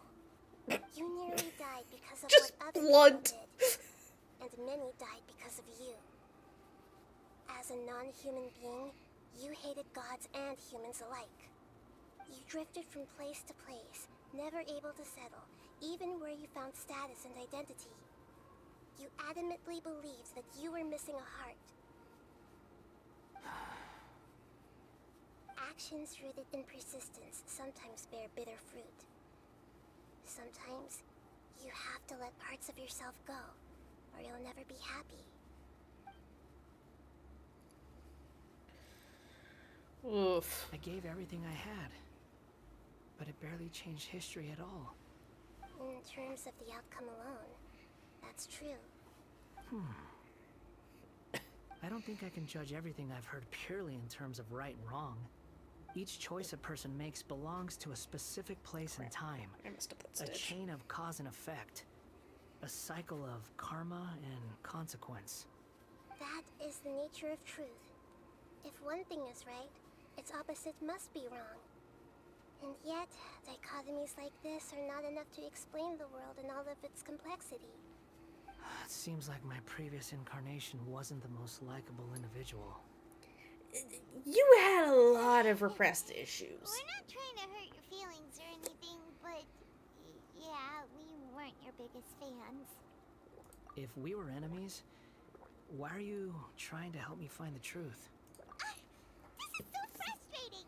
This guy's supposed to be our arch enemy, but now he's just some random stranger. One of our arch enemies, alright? So much to answer for, but we can't make him talk because he doesn't remember anything.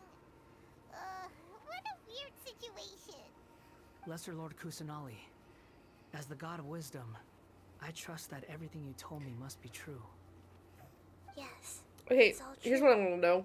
I can even show you the memories Nobody themselves, except for us if you're remembers willing. Greater Lord Rukkhadevata. Please. Why I the want to see him for fudge myself. are we still calling I Nahida want to Lesser Lord experience my Kusanali? own transgressions. Wouldn't she just be Even though Kusanali at this cause point? your present self Or great Lord and Kusanali? accomplished? I'm just a puppet. With no heart. It makes no and sense. name. There's nothing in this world for me to cling to. To fill the void within me. Except maybe these sins that can never be undone. Very well. As you wish. Wait, shouldn't we go with him? This one's kind of on us for bringing him here. Oh, man. Don't worry. Whatever danger I might face, it's my burden to bear. Traveler, could I ask you to supervise him on my behalf? Woo! Trauma sharing! Given your situation, we'd better keep an eye on you. I mean, he doesn't have that power anymore. Thank you. Now, prepare yourselves, everyone. Back to Urban Soul, I think. Oh. Right, we have to do a domain. Yeah, this party should be fine.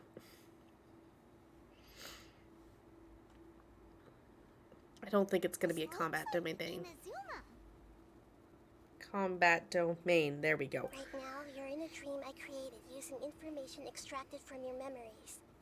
These memories will show you the raw truth, but be aware that enemies may react just like in the real world. Please be Never mind. careful.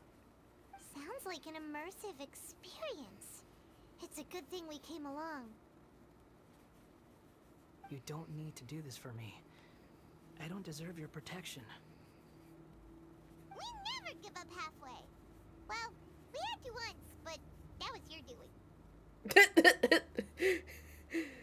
That was your doing, alright. Thanks. I mean, they're not technically wrong, but still. This is the Shake Pavilion. In your Balladeer incarnation, this is where the Electro Archon placed you after your creation. You had a great many memories here. Is that because this is kind of like his birthplace? You could say that, in a sense. You'll see why shortly. I hear footsteps. This place is huge. I can't believe the landslide didn't fill it in. I wonder who built it. The Crystal Marrow miners? No, there's no way. Look at this exquisite construction work, and so well preserved too. No mining crew would be capable of this. I have to rotate the blanket. There's someone passed out on the ground. Who are you? You're awake. What happened? Oh crap. How'd you get stuck here? Are you injured? Huh. Not a scratch. And these fine clothes. Who are you? This man is Katsuragi, deputy to Torichiyo's adopted son, Mikoshi Nagamasa. He found the Balladeer in Shake Pavilion and took him back to Tatarasuna. And the rest is history. Well, it used to be. In the original version of events, Katsuragi was ultimately killed by Nagamasa. Let me get you out of here. Our people are nearby. Hang in there. During the Tatarasuna incident, Niwa was murdered by the doctor, disguised as a mechanic. The Balladeer, then known as the Kabukimono, disappeared not long after. As the second in command at Tatarasuna, responsibility for what had happened fell to Mikoshi Nagamasa. But Katsuragi had sworn lifelong loyalty to Nagamasa after the latter had once saved his life. At Katsuragi's insistence, Nagamasa killed him to put an end to the Tatarasuna incident.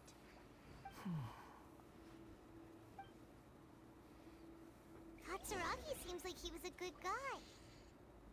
He looks like a warrior, but he has a kind face. Why couldn't he live a long and happy life? Ah, the trauma. So how many sliding door puzzles do I have to solve?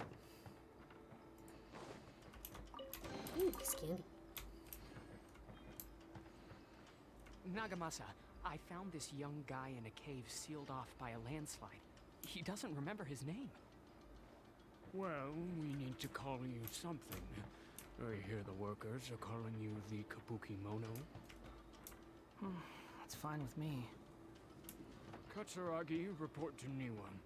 Tell him we have someone new joining us. Oh crap, oh crap. Okay, the electric floors are back. Noted. No. Sparky floors exist.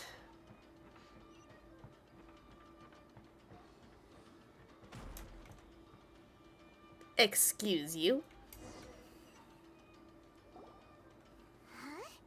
What are we doing back here? Whoa, this is where you were born? It's pretty, but there's nobody here. Oh. I was Further abandoned, into the trauma. Like you.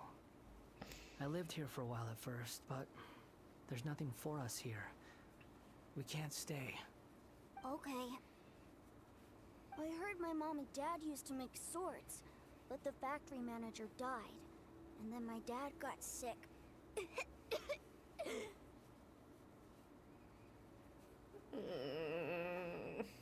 He kept coughing all the time, just like me. Then Mom started coughing too. But you can't. You promised me. Yup, we're family now. We're gonna be together forever and ever. This child didn't have a name. Or rather, the balladeer didn't know what to call him. His father died before he could name him. After his mother died, the child stayed in their straw hut alone.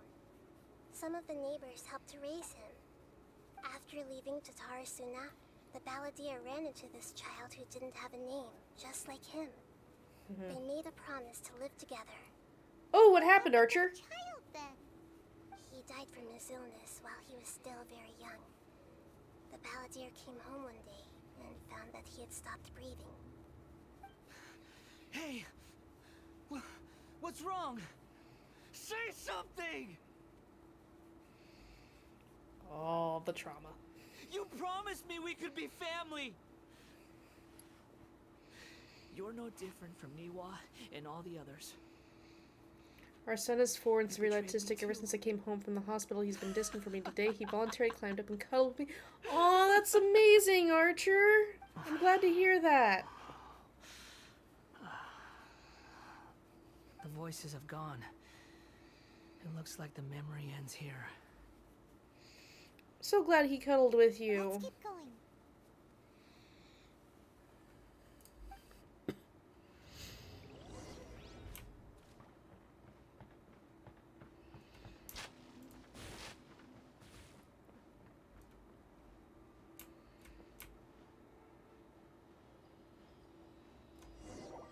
Do the thing. Oh, nope. Just get teleported some more. You do realize you're blocking my path. I come not to obstruct you. I have been waiting. Chester. What you are truly is a weapon. One that can be wielded with an iron will. Not that one, that one. Continue to drift aimlessly. Are you trying to win me over? The long-fated rebellion has begun. Why not take your place at the banquet and join those who shall feast? I don't have a Claymore user to beat through your shields. This is gonna take a minute. Because Yellow's elemental resistances are dumb.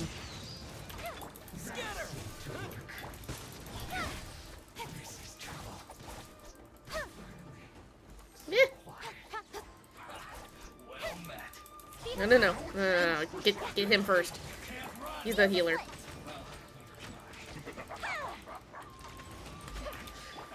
Propagate! Germinate! Incoming! Hey! Nowhere to hide. And shield no longer matters. I'll be fine. Don't blink. Looks like I went too far. Well done. Okay. Oh, there's a chest here. And this is why we break everything and look around. Hey, can I take the boxes of crystal marrow? Because, dear lord, it's not as annoying as scarabs to farm, but it's close. It's like third behind the Onikabuto. I swear I know how to say beetle. Paimon knows this place. It's the Delusion Factory in Inazuma. Alright. In the original version of events, the Traveler once encountered the balladeer here. Yup. Such a creepy atmosphere. And so familiar. I remember this. It was an unsettling place. You can say that again, Aether. Well, well, my fair lady. Is this rundown factory and these incompetent fools all for me? Wow. You shouldn't have. What do you have to gain from belittling your subordinates? You might not want to admit it, but you are a part of this plan. Perhaps you find fighting in the Abyss to be a more meaningful use of your time? Oh, but of course, even this pales in comparison to being experimented on by the Doctor. What a sharp tongue you have. Funny how negotiating never seems to be your strong suit. For the task ahead, I suggest you keep your true feelings to yourself. She does not. Save your breath. I know what I have to do. I'm sure you Be a think martyr? so, but I still think you need to hear it. Don't start thinking you're invincible, and don't let your emotions get in the way. Surely you're not worried about me. I just can't have you getting in my way. You and Child never fail to find ways to complicate things. I'm merely lighting a little fire in this chaotic nation. But you, being tossed out like trash, must make you want to destroy it completely. Do you remember the last time you were here? That was a lot of swordsmiths you killed. I'm sure the descendants of the Raiden Gokaden are still suffering the consequences now. Look at you. Oh, don't get so sentimental. Now, give that poor little tongue of yours a rest and stop pretending like you're above everyone else. Bye then. See you at the victory feast. Oh, Senora. Poor little tongue? She's playing with fire talking to me like that. Who does she think she is? Forget it. Someone might find me here any minute now. I should prepare to give them a warm welcome.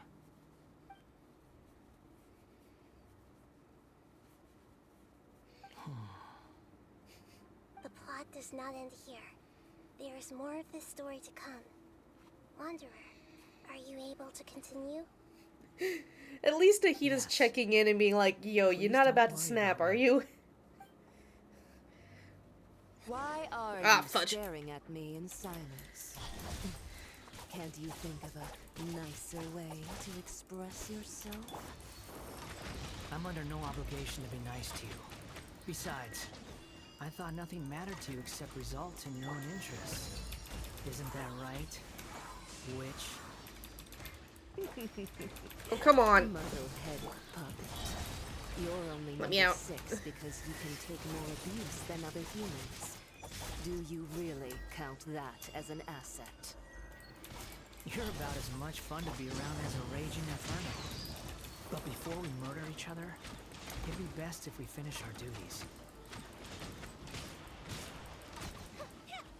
Sponge. Yeet. Barbados, guide us. Incoming. Nowhere to hide. Yeah. Okay, the assassin's dealt with. Now, before you put up a shield. Where the fudge? Can you come down off the rafter, please?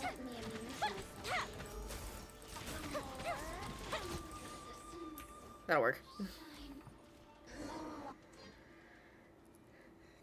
At first I thought I was fighting Senora, and I was like, oh no, this is not the team for that. Looks like we've arrived in Sumeru. Is that? Considering that Amorta's sage, Nafis, refused to join this project, I'll take part in the experiment in his place. Welcome. I look forward to a fruitful collaboration. Ugh, frickin' Del Torre. When do we start? You seem impatient. You should know that becoming a god is far from a trivial affair. The biological transformation. I will say is one a thing, Archer. lengthy They do have content for this As game such, planned I out too for like would the recommend that next. we commence as soon What? as possible.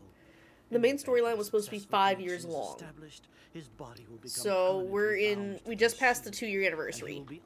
So we've got like 3 more years of content supposedly guaranteed for this game. What I've been through before For the story alone. You were the most resilient test subject I ever came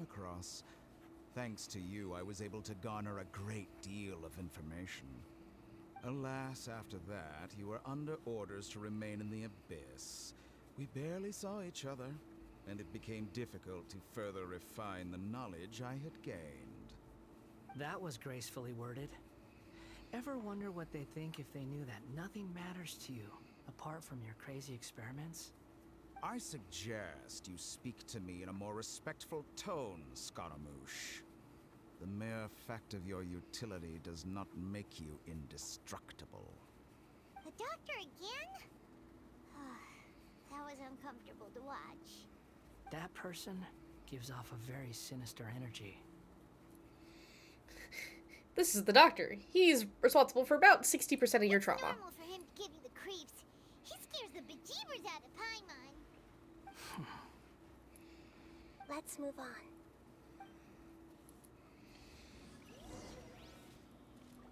It's like it's slowly pulling itself too tight. Okay, anyway. Through the mystical leaf? Leaf. We're gonna call that a leaf. You're a god. Do you think I'm evil? If you accept that he is you, just as you are you, then yes, you are evil. In your eyes, are there any differences between humans and puppets? Do you think there are any differences between your present self and your previous and future incarnations? If not, then what are the differences between humans and puppets? Whoever has tasted the joys and sorrows of life in the human realm is human. Whoever has loved and lost, cried with grief, howled with rage at the tragedy of death that eclipses the miracle of life, they are human too. I've seen enough of my past. If possible, I'd like to reclaim the sins that are mine to bear. No matter the consequences, I won't run from blame or punishment. Whatever I am due, let it come to pass. Child. Can you return my memories to me? Huh? But won't that mean you'll lose your current identity? I've always believed that human lives follow a set of rules, with each person being a collection of past experiences. As a puppet living in a human world, my life is subject to the same rules.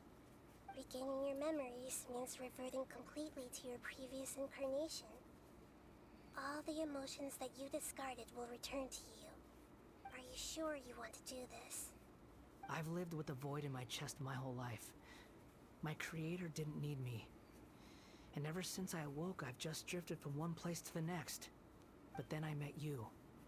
And I finally realized that reclaiming my missing sins might be my one opportunity to become my true self. Is this the true meaning of Greater Lord Rukkhadevata's words? A person can't erase themselves even though the original Balladeer is gone. This person won't live on in his place?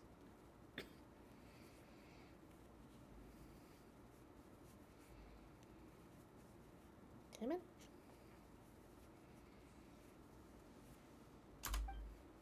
As a person, sins are an inescapable part of their destiny too?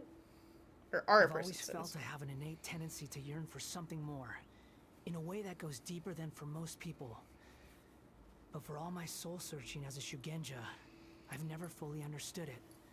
Looking at it now, it seems that I brought this curse upon myself. So I beg you, grant me this opportunity to gain a purpose, to change my destiny, and end my wandering. Very well. Since your mind is made up, I will return to you that which is yours.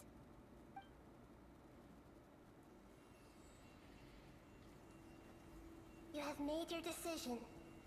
Now, take this.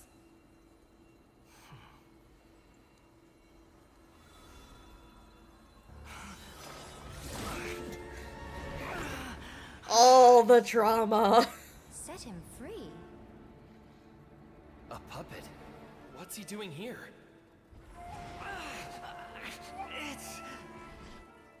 You're a human as far as I'm concerned.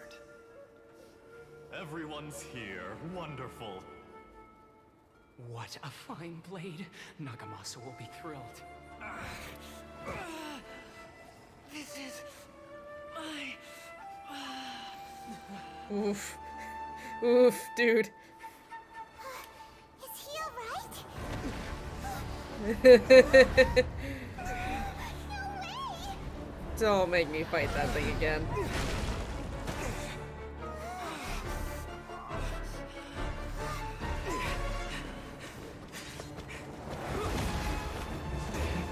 I love that the twins canonically use the dull sword.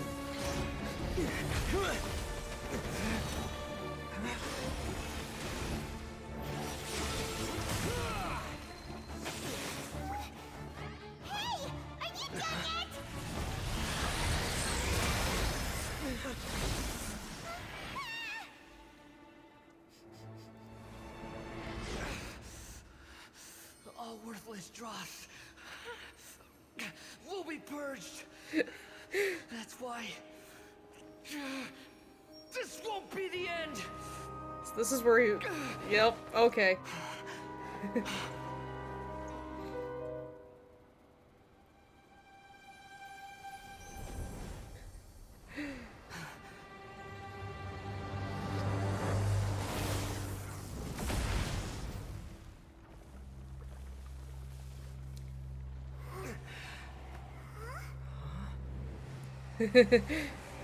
So we do actually get to watch someone get the vision for the first time.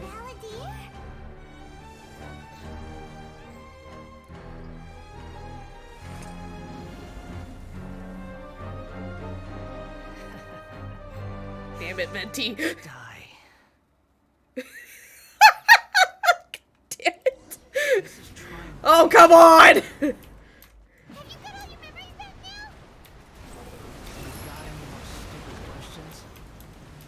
Oh, I have to do this with just Balladeer. Oh, okay, that's gonna make this harder. So, up. How amusing.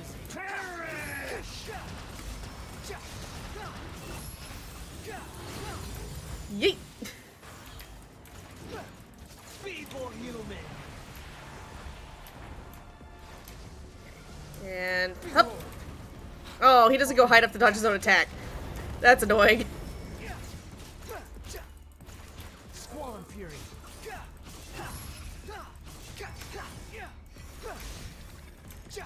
At my command, you shall fall. Nope. Crap! I got another second. Well, this is not gonna go well. Insignificant past. I don't know the best way of running him yet, alright? I've done the trial with him and that's about it. The wind rises. My endless cycle begins.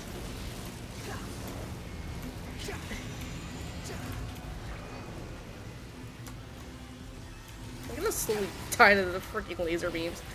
Squall Fury. Feeble human. No. Behold.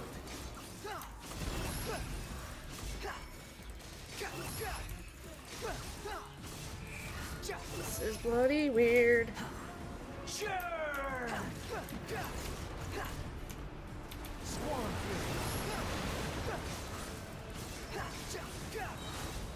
Know your place. Insignificant past. Hello. Is this both phases or is it just one? Okay. Apparently just one. Imbecile! Get out of my sight. It disappeared. Did we win?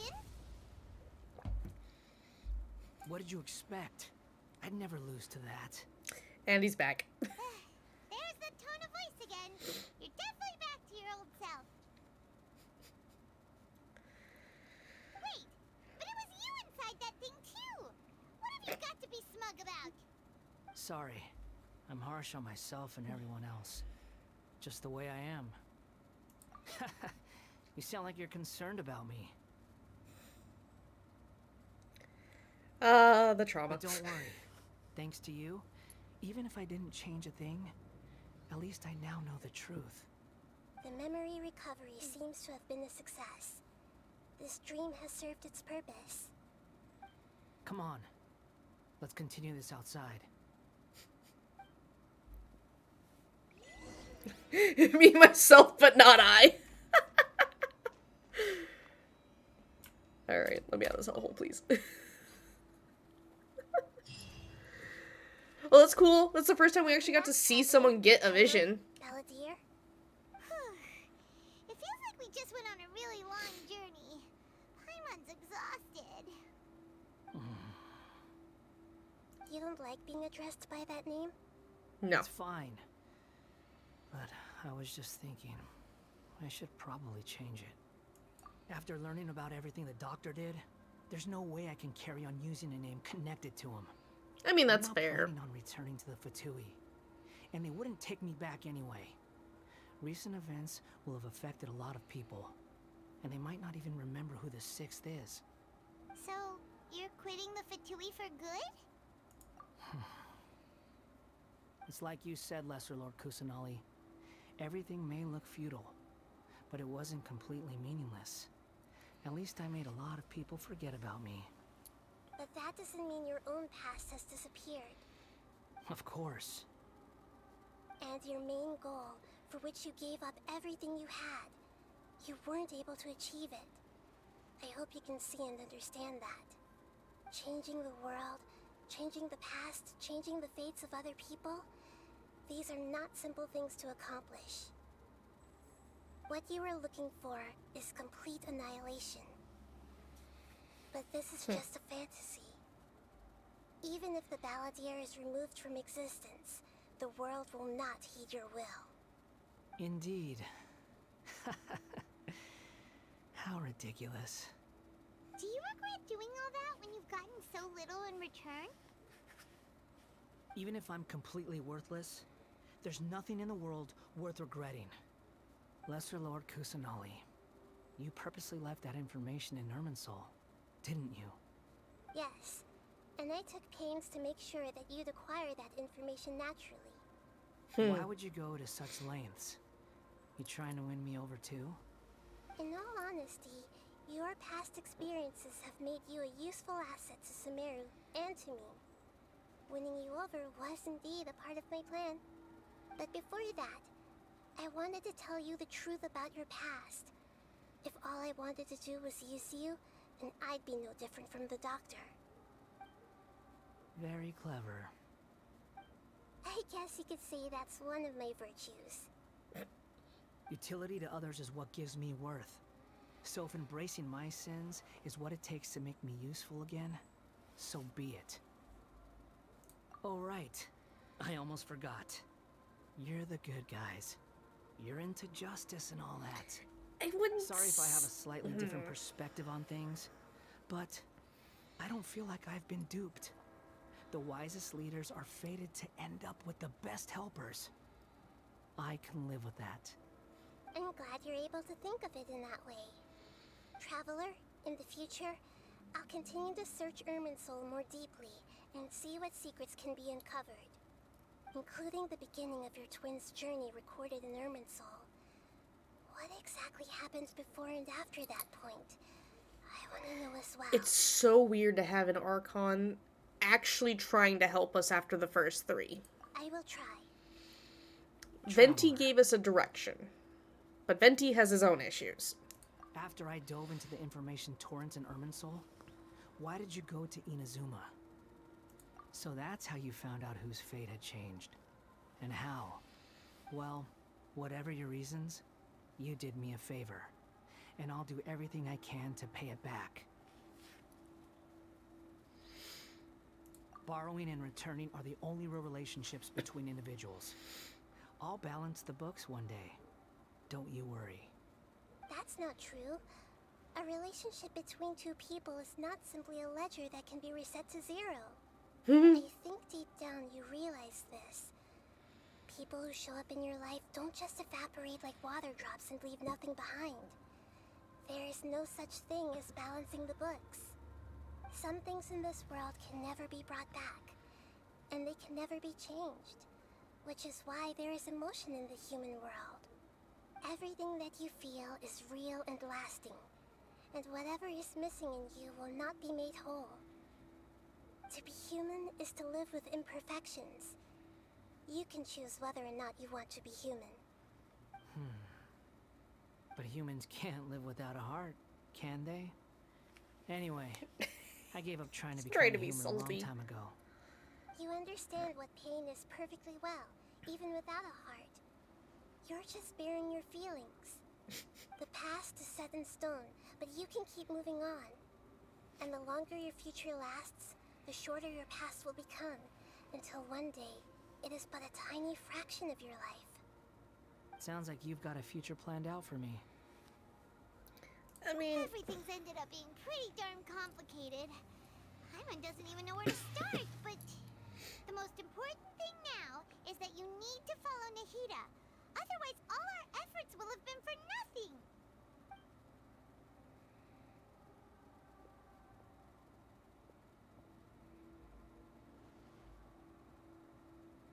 He has to process.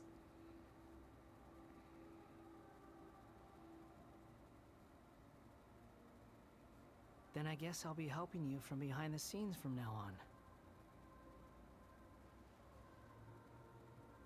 I'm glad that you've accepted our proposal.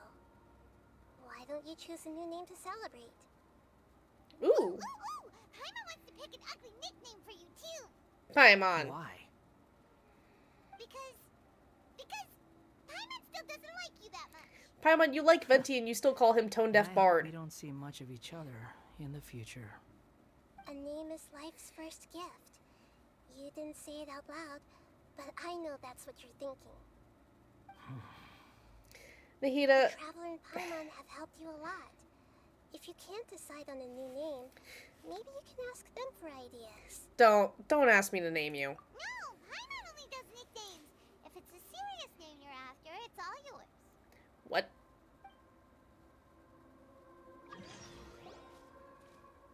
Have you got anything? I'm sorry, what the fudge is this? Name change rules. You can obtain an item, an appellative stroke from the Archon Quest interlude in version of the Genesis, which allows you to change Eons Adrift Wanderer Animo's name. Please note that some names cannot be utilized in this change. Once you've renamed this character, some interfaces in the game going forward will display the name that you've chosen. There is a limit on the number of times you can rename the character, so do so with care. I can even rename him? What the fudge is this?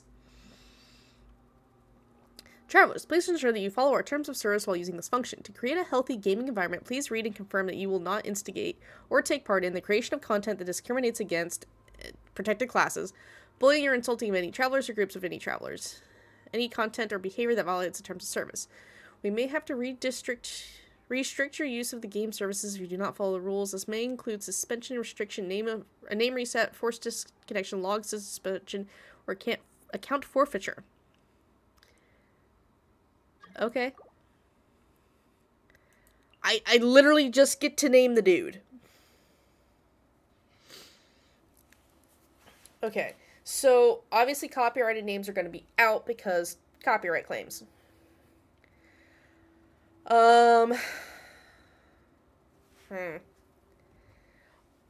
Old story mythos names would be fair game under fair usage laws. I'm going to assume I can't reuse his names because that defeats the whole purpose of it. Also, nor can I spell, like, Scaramouche or anything.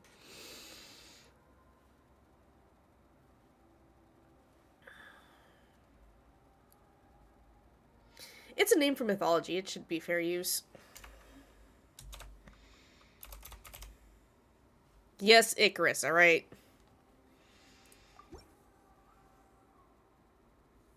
Are you sure? Yeah, that'll do. Alright, if you say so. Hi, ma'am, can you get off my chair? Thank you. There. Now you have a name of your own. I did not know we got to name him. What about a nickname? Are you done yet? Still thinking. Stop rushing me. Take your time. I don't need to see you again until you've thought of one. Everyone who manipulated me and made me suffer will have to pay the price. You mean the Fatui? The doctor, at least. Okay, now fair. That your stance has changed, I believe your future path will change accordingly. But it won't be immediate. You still need some time to compose yourself. One more thing. There are still some descendants of the Raiden Gokuden living in Inazuma. Some of them know.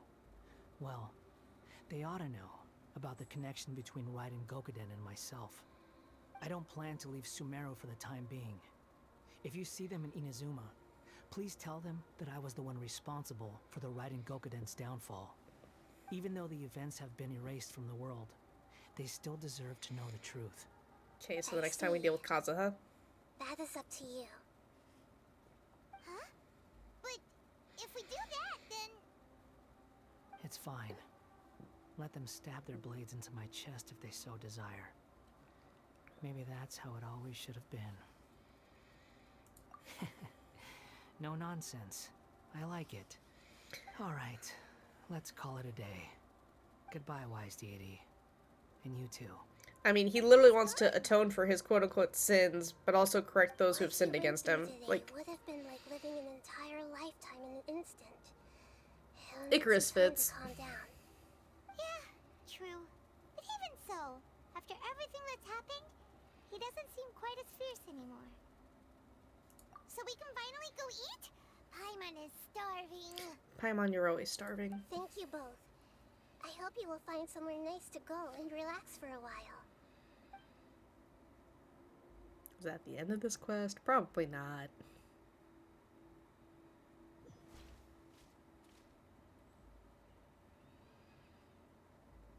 I've got it! I can end my novel with some words from Mikoshi Nagamasa. You mean because everyone else in the story is dead? Yeah, I heard that Mikoshi Nagamasa died at a ripe old age. He's the perfect fit to be the narrator of the epilogue.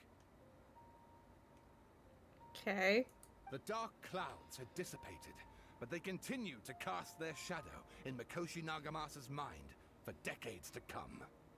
Then, one night, as an old man, he had a dream. On the night when that prized blade, the Daitatara Nagamasa, was forged, the people rejoiced, and there was painting, dancing, and drinking. All these expressions of joy melted down in the furnace fire and turned into red clouds that rallied around the final sunrise. Why does it still look like those withering sections? His lifetime. Life is a story too long to be told, a journey that you must walk to behold.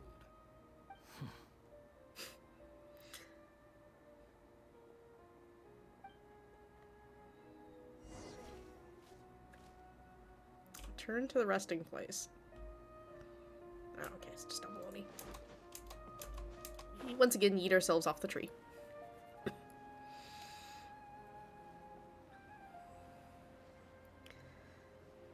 Again, between this game and Pokemon, the next time I play a new game, I'm going to have the very strong urge to go, is there fall damage, and yeet myself off a cliff. Technically, there's fall damage in this game, but the glider, as long as you have a fast reaction time, usually prevents that.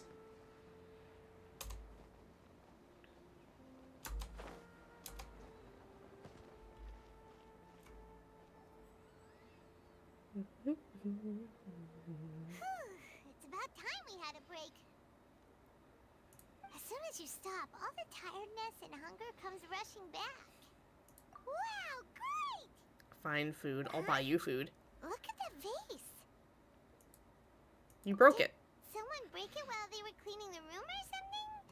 Like, Paimon doesn't remember there being a cleaner.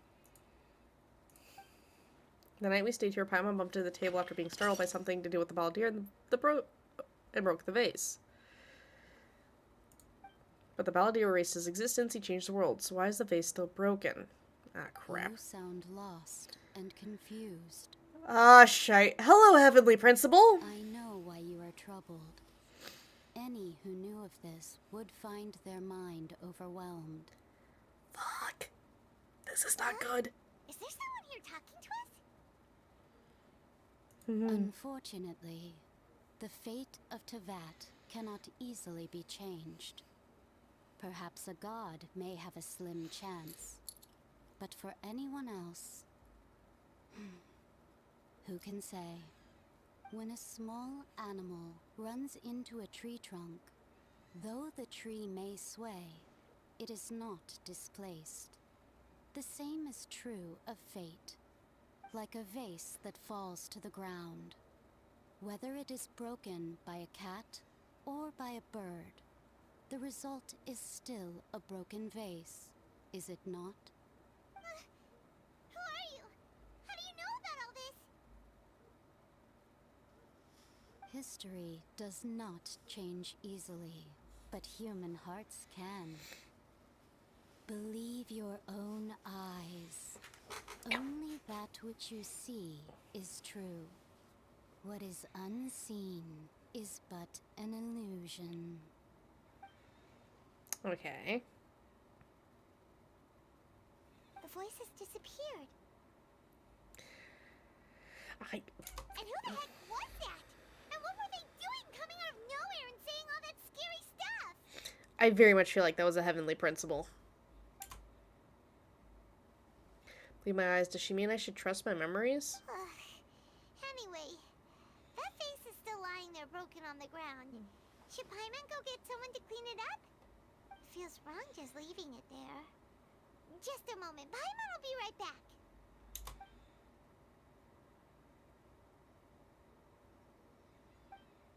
Wonder what else awaits me in the future. So we still have Fontaine, we still have a lot of places that we know of. Okay. What are all the achievements?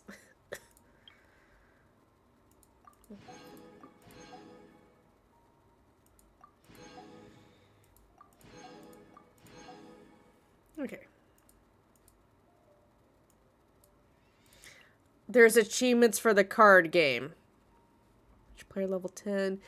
Get the player's manual if you should become a recognized player. Collect 10,000 lucky coins in total. Cause a total of 30 elemental reactions in victorious matches. Deal 8 or more points of damage in one single action, total of 1 times in a victorious game. Play a total of 60 action cards in victorious matches. Play a total of 20... Oh my gosh. Alright, noted. There's a card game page.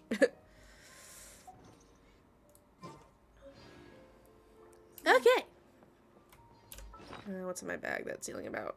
Oh, the ability to change his name. Well then. Okay, we don't have any new story quests, and I'm still done with all the hangouts. Okay. I have a tendency to ignore those. Wait, was there another one? No, okay, just the TCG. So, I still need to do my bounties and my requests for the week. Let me move the blanket off to the side. Or the blanket in progress, I should say. Okay. So, it doesn't matter where I do them. I have Reputation 10 everywhere. Because I'm insane like that. So, let's just do Sumeru City. I also have enough to do another run through a domain or do a ley line, which I also need to do ley line stuff. Whee!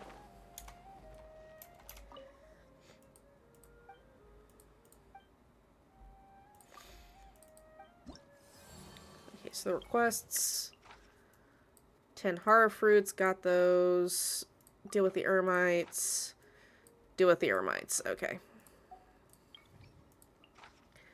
Vulnerable to cryo and takes increased damage from catalysts. Well, I don't have anyone that's a catalyst wielder. So you're going to be on standby while we do the requests first. Oh good, you're here in the city.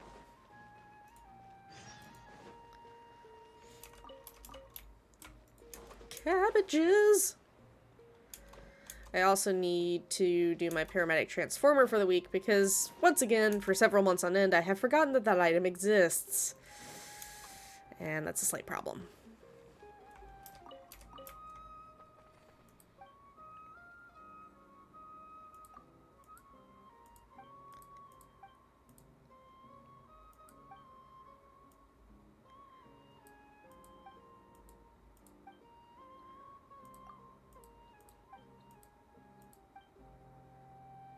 What?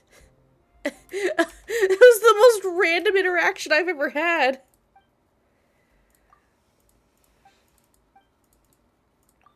I just showed up to deliver this guy some fruit. And then all of a sudden, don't watch out for pickpockets. Okay, random NPC, thank you. Okay. Map. And, okay, so that guy's down the woods. After I do this stuff, we'll go ahead and we'll do the polls for Wanderer on the banner. I believe I'm right around 50 pity, though, so it probably won't take that many pulls. And I am guaranteed him because I did lose my last 50-50.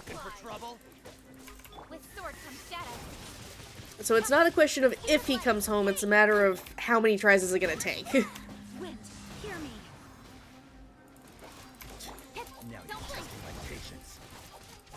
Listen, you're the last one standing, alright? I mainly do this because I need Mora. Oh, whoops, right, the wrong thing. I gotta activate it first so I can see it.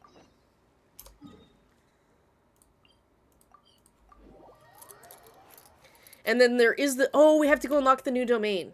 Because there's a new artifact domain, too. And I haven't done it yet. Haven't unlocked it. It's like the one thing on my map currently not unlocked. Go figure.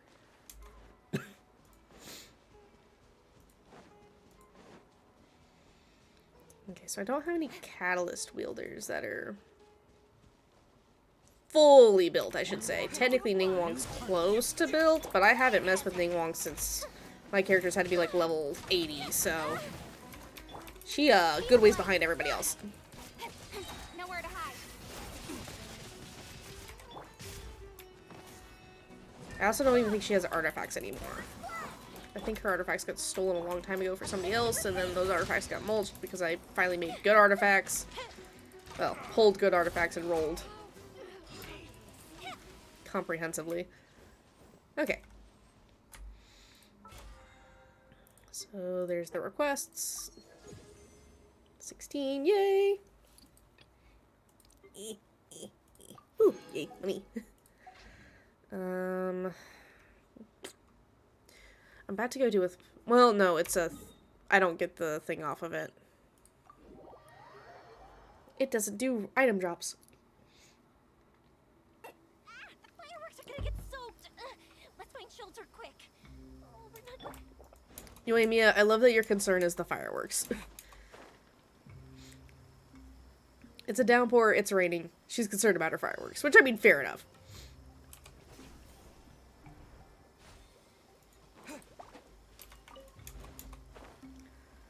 Listen, these guys are hard to find.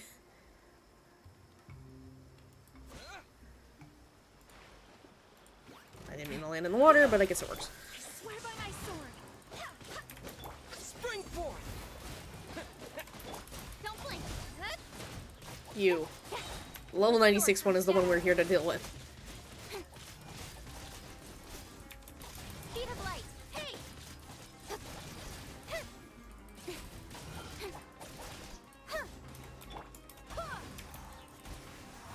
Go. Okay, one bounty down, 2 to go.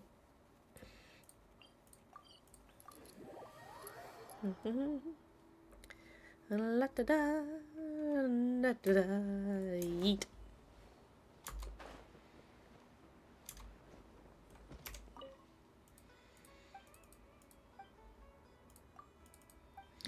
What's the new bounty?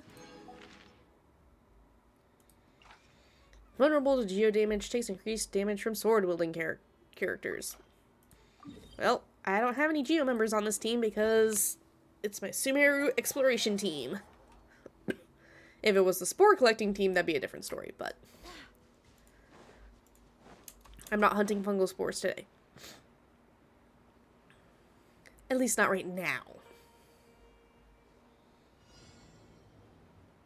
Ooh. Hello.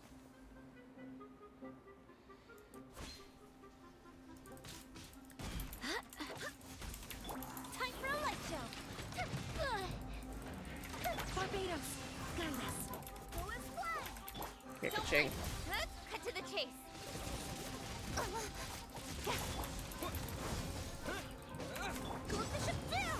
Burning power, go! Aw, I'm trying to shoot at his eye. It didn't let me.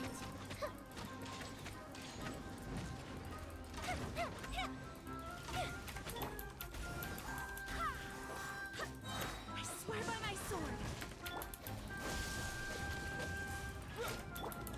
Hey! With sword comes shadow. I love the battle music in Sumeru. Speed of light. That last bit hurt though. Ow.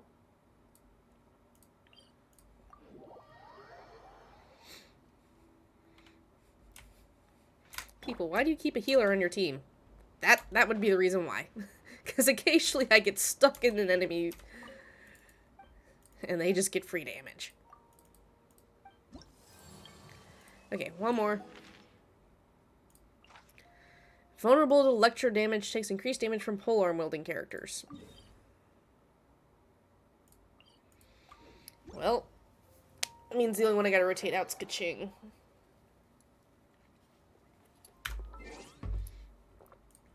Not worried about time. Yeah. Conquering demons is Actually, what I do. well, no, electro immune. That's the whole reason I was like, wait, I can grab Shogun. She's a polearm user. I'm like, wait a minute, she's electro polearm user. Rethink that. Increased polearm damage is a yes. Electro damage, however, is a big no.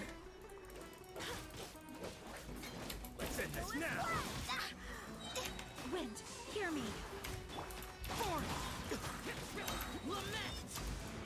Damn, Gene, you had that boy back up to full in no time. Worthless. Oh no, I can't go up because of the... Pogo stick doesn't work if there's a ceiling. That works. Okay. Go claim that one because I have to go back for bounties, unlike requests that are just, hey, here's your reward.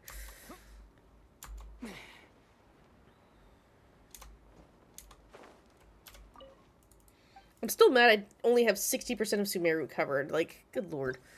Not even 60%. I've been everywhere. I feel like I've done everything in this area.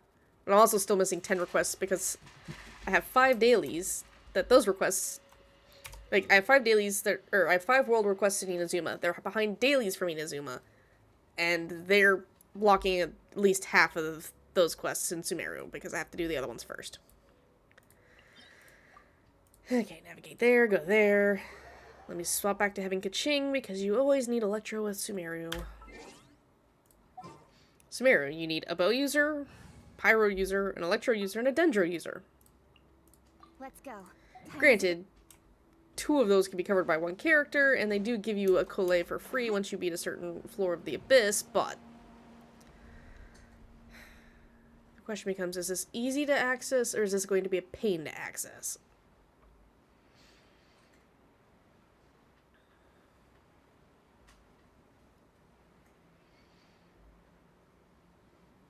Because right now, I do not see. Nor do I see teleport points. Oh, this is gonna be fun. Down below, you say. Okay. This is gonna be, yep, okay.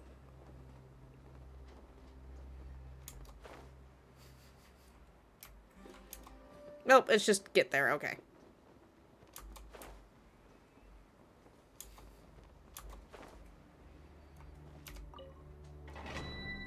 That was anticlimactic. Let's see. During this challenge, triggering swirl reactions will grant all party members an animo damage bonus. As such, place animal characters into this party to make use of the Leyline Disorder and defeat your opponents more effectively. Where's the IDK party? There's the IDK party.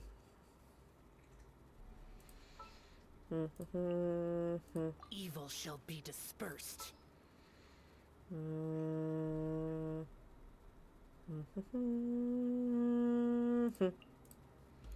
Sounds good to me. Yes, I know Zhongli doesn't swirl, but he provides a shield, alright? If I don't have a healer, I have a shielder.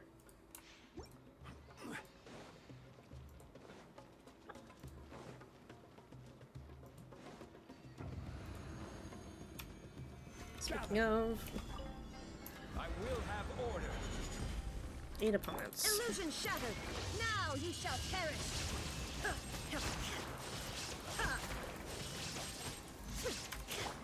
Into the wind. Clouds high. The birds call. Disappear. You said swirl damage. Here. Worthless. Hello, the one standing outside the cyclone area of doom. Crumble. Order guide you. Solidify.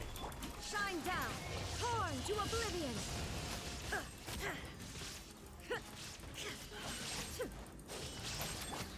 The wind knows it. As one with wind and cloud. Lament. Worthless. Okay. That's not too bad. Let's see if I get anything good.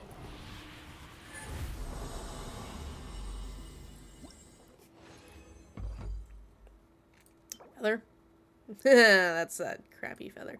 Alright, leave domain.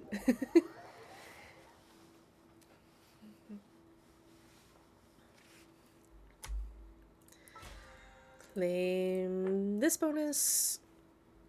Let's see, I could do weekly ley lines, that's not a problem. I have the fragile resin if I really want to go for the resin, but I still have 3 days worth of resin, so That's gonna be tomorrow. We start this tomorrow. Abyss. Okay. Well, I think it's time for some wishes. Where do we want to wish from today?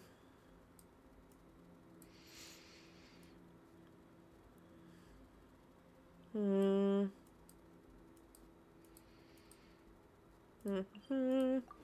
have an idea.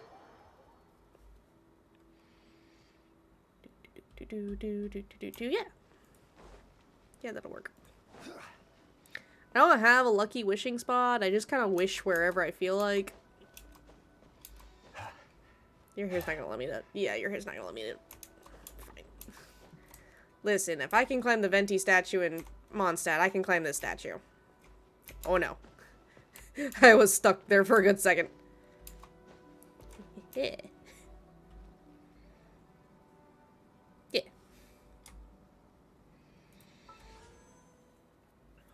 So let's see how much pity I have for this banner. So it's... Oi! What are you doing? No, no, no, no, no. Yeah, you out. Sorry, cat in the wrong window. Okay, 5 per page, right? Yep. 5, 10, 15, 20, 25, 30, 35. Okay, so I'm not quite 40. So I have less pity than I thought. But I did lose a 50-50 to Jean, so Wanderer is guaranteed. And the weapons banner, I have 5, 10, 15, 20, 25, 30, 35, 40, 41. So I'm right about the same pity for both. So, okay. Let us try Temple. I'd really like it if I got the 4-star too. Not holding my breath though, because there's a whole reason why I didn't pull in the last banners was I would have just been pulling for Layla, and yeah. Okay, Yanfei. I don't remember if you're C6 or not. Yanfei again. Oh my god. Yanfei, you're gonna be this person, aren't you? Like, you could at least give me Goro. I know he's not C6.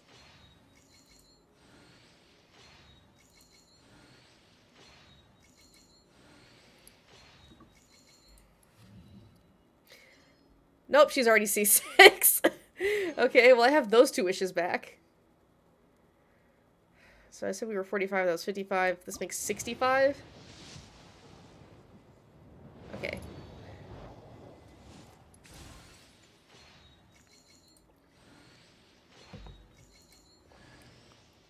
Ooh, I have perception. Do I get another 4-star in this pool? Hey, there's a Goro. Okay.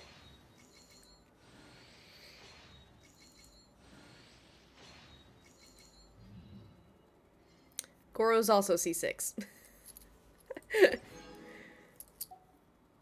Okay. So I'm at 65. If I do another temple, that's 75. Yeah. No? You're gonna make me go freaking hard, Betty? I'm gonna do it as singles. You're not even on this banner, are you? Rosaria!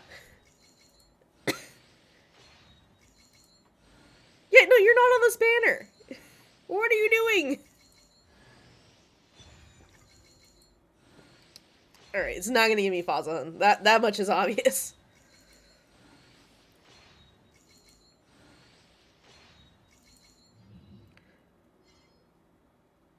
Even Rosaria's C6. Okay, I'm gonna do single pulls.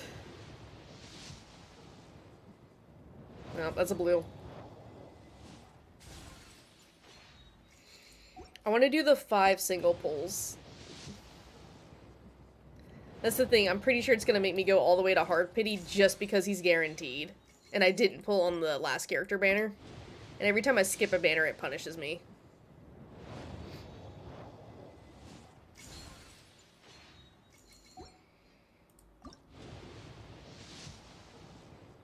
Another blue.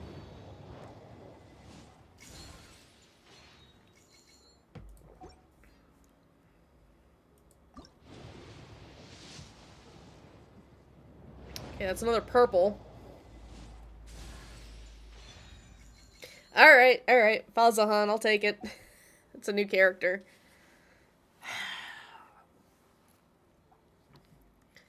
This means I've done 35 wishes.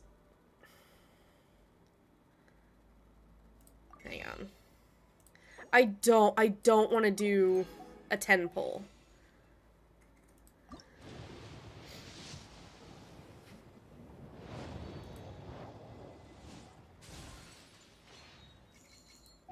I'm not complaining about the weapons. I need so many weapons for leveling other weapons. There he is! That's why I didn't want to do the temple. Listen, I knew you were guaranteed, you little turd. Because you're going to be friggin' fun.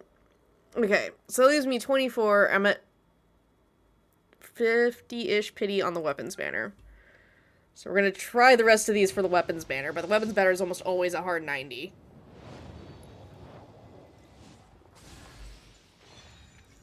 Wavebreaker's Fin.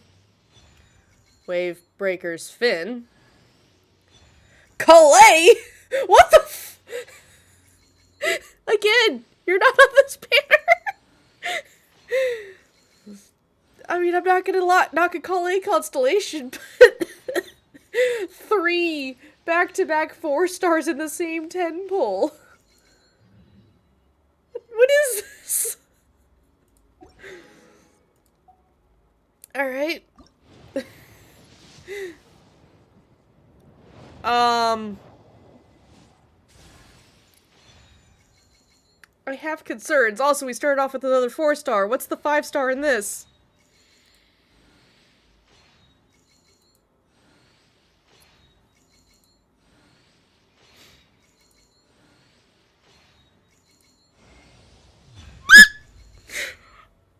Okay, that wasn't the one I was hoping for. But that means Ito gets to have his weapon instead of Noel. Another 4-star in that poll, so that's 2 4-stars and a 5-star in that poll. Also, I didn't get the fate point because I had it set for the other way around. So I have 8. And I just lost all my pity. Yeah, screw it, we'll see. I need weapons anyway. Harbinger of Dawn.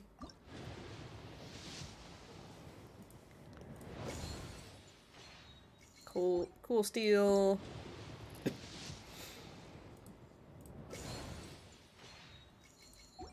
Yeah, I'm not even gonna... Oh, I could have had 9, because I had one more. Oh, that's fine. It still wouldn't have made a temple. Slingshot. Another purple. Yeah, see, this is why all the 4 stars were coming in. Because all the single pulls are like, nah. Oh, there's a purple.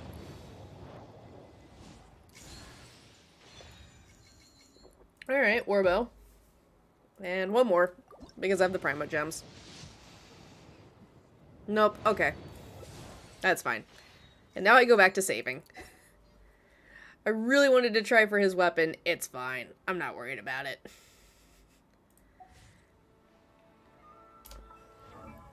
So let's go read your abilities. Osmanthus. Oh, right. I have a constellation on you. C3 Calais. Okay. I think C4's... Yeah, C4's your other big one. So you're new. How do you work?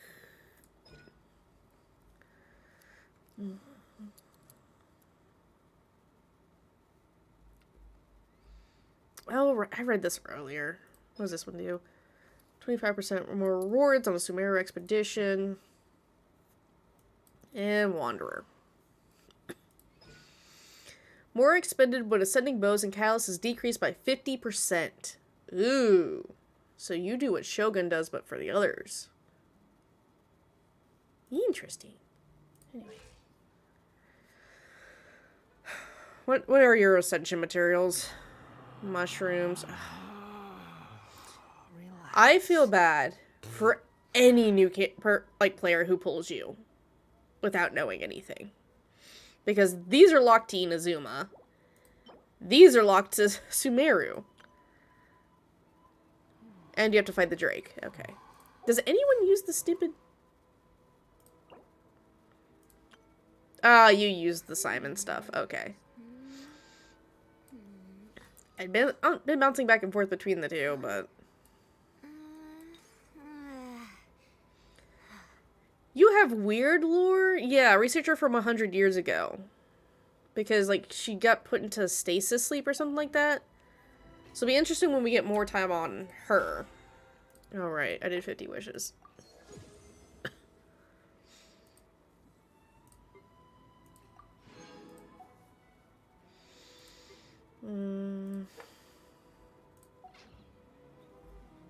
Let's set up in character. Oh, was it because I didn't click on them from here? Yeah. It's annoying. I love that it shows his name is Icarus. But here... Oh no, it still shows Icarus. Okay. So he will join the ranks of characters that I have on the to be built list because yeah.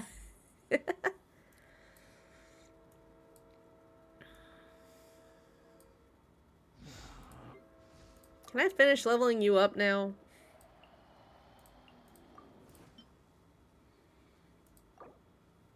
Yeah. Yay, you're done. Finally. God. You still ended up with more freaking EM than Kusanali. Yep. Alright. I tried with her. Let's see. 4 hours. I'm streaming again tomorrow. Osmanthus wine tastes the same as I remember. Hush. I don't need to hear about the Osmanthus wine, Zhongli. 8 o'clock.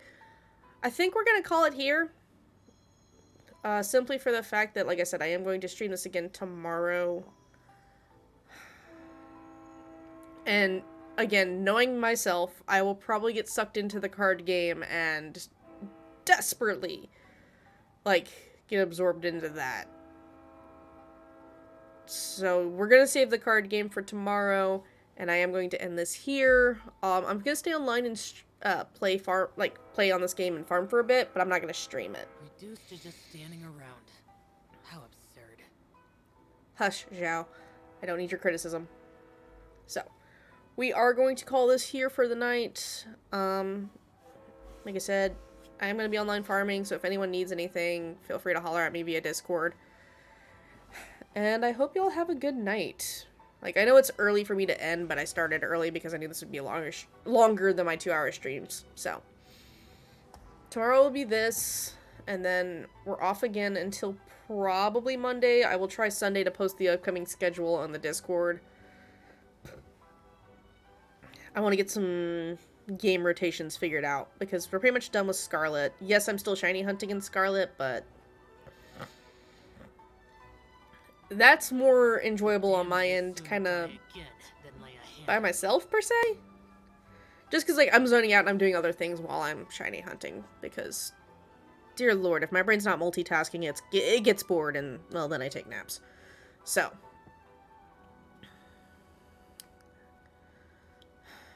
I'm trying to think what I know about our timetables for events in Genshin. I think we get one next week, because I know I'm going to be streaming Genshin next week.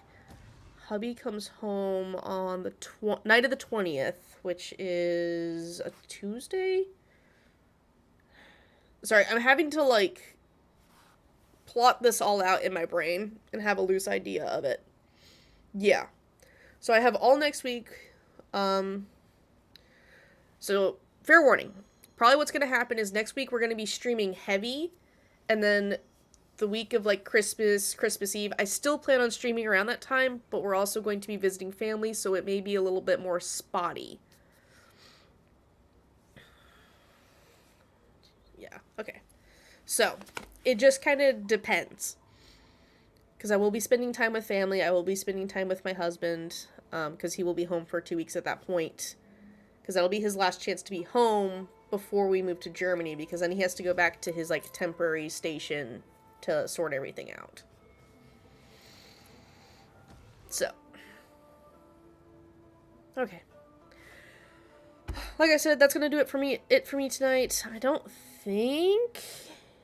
Is anyone I know still on that we could go raid into? I know it would be a small raid, but a raid's a raid. Looks like Sarcastic Jacob is doing some shiny hunting in Scarlet and Violet. So why don't we go right into Jacob?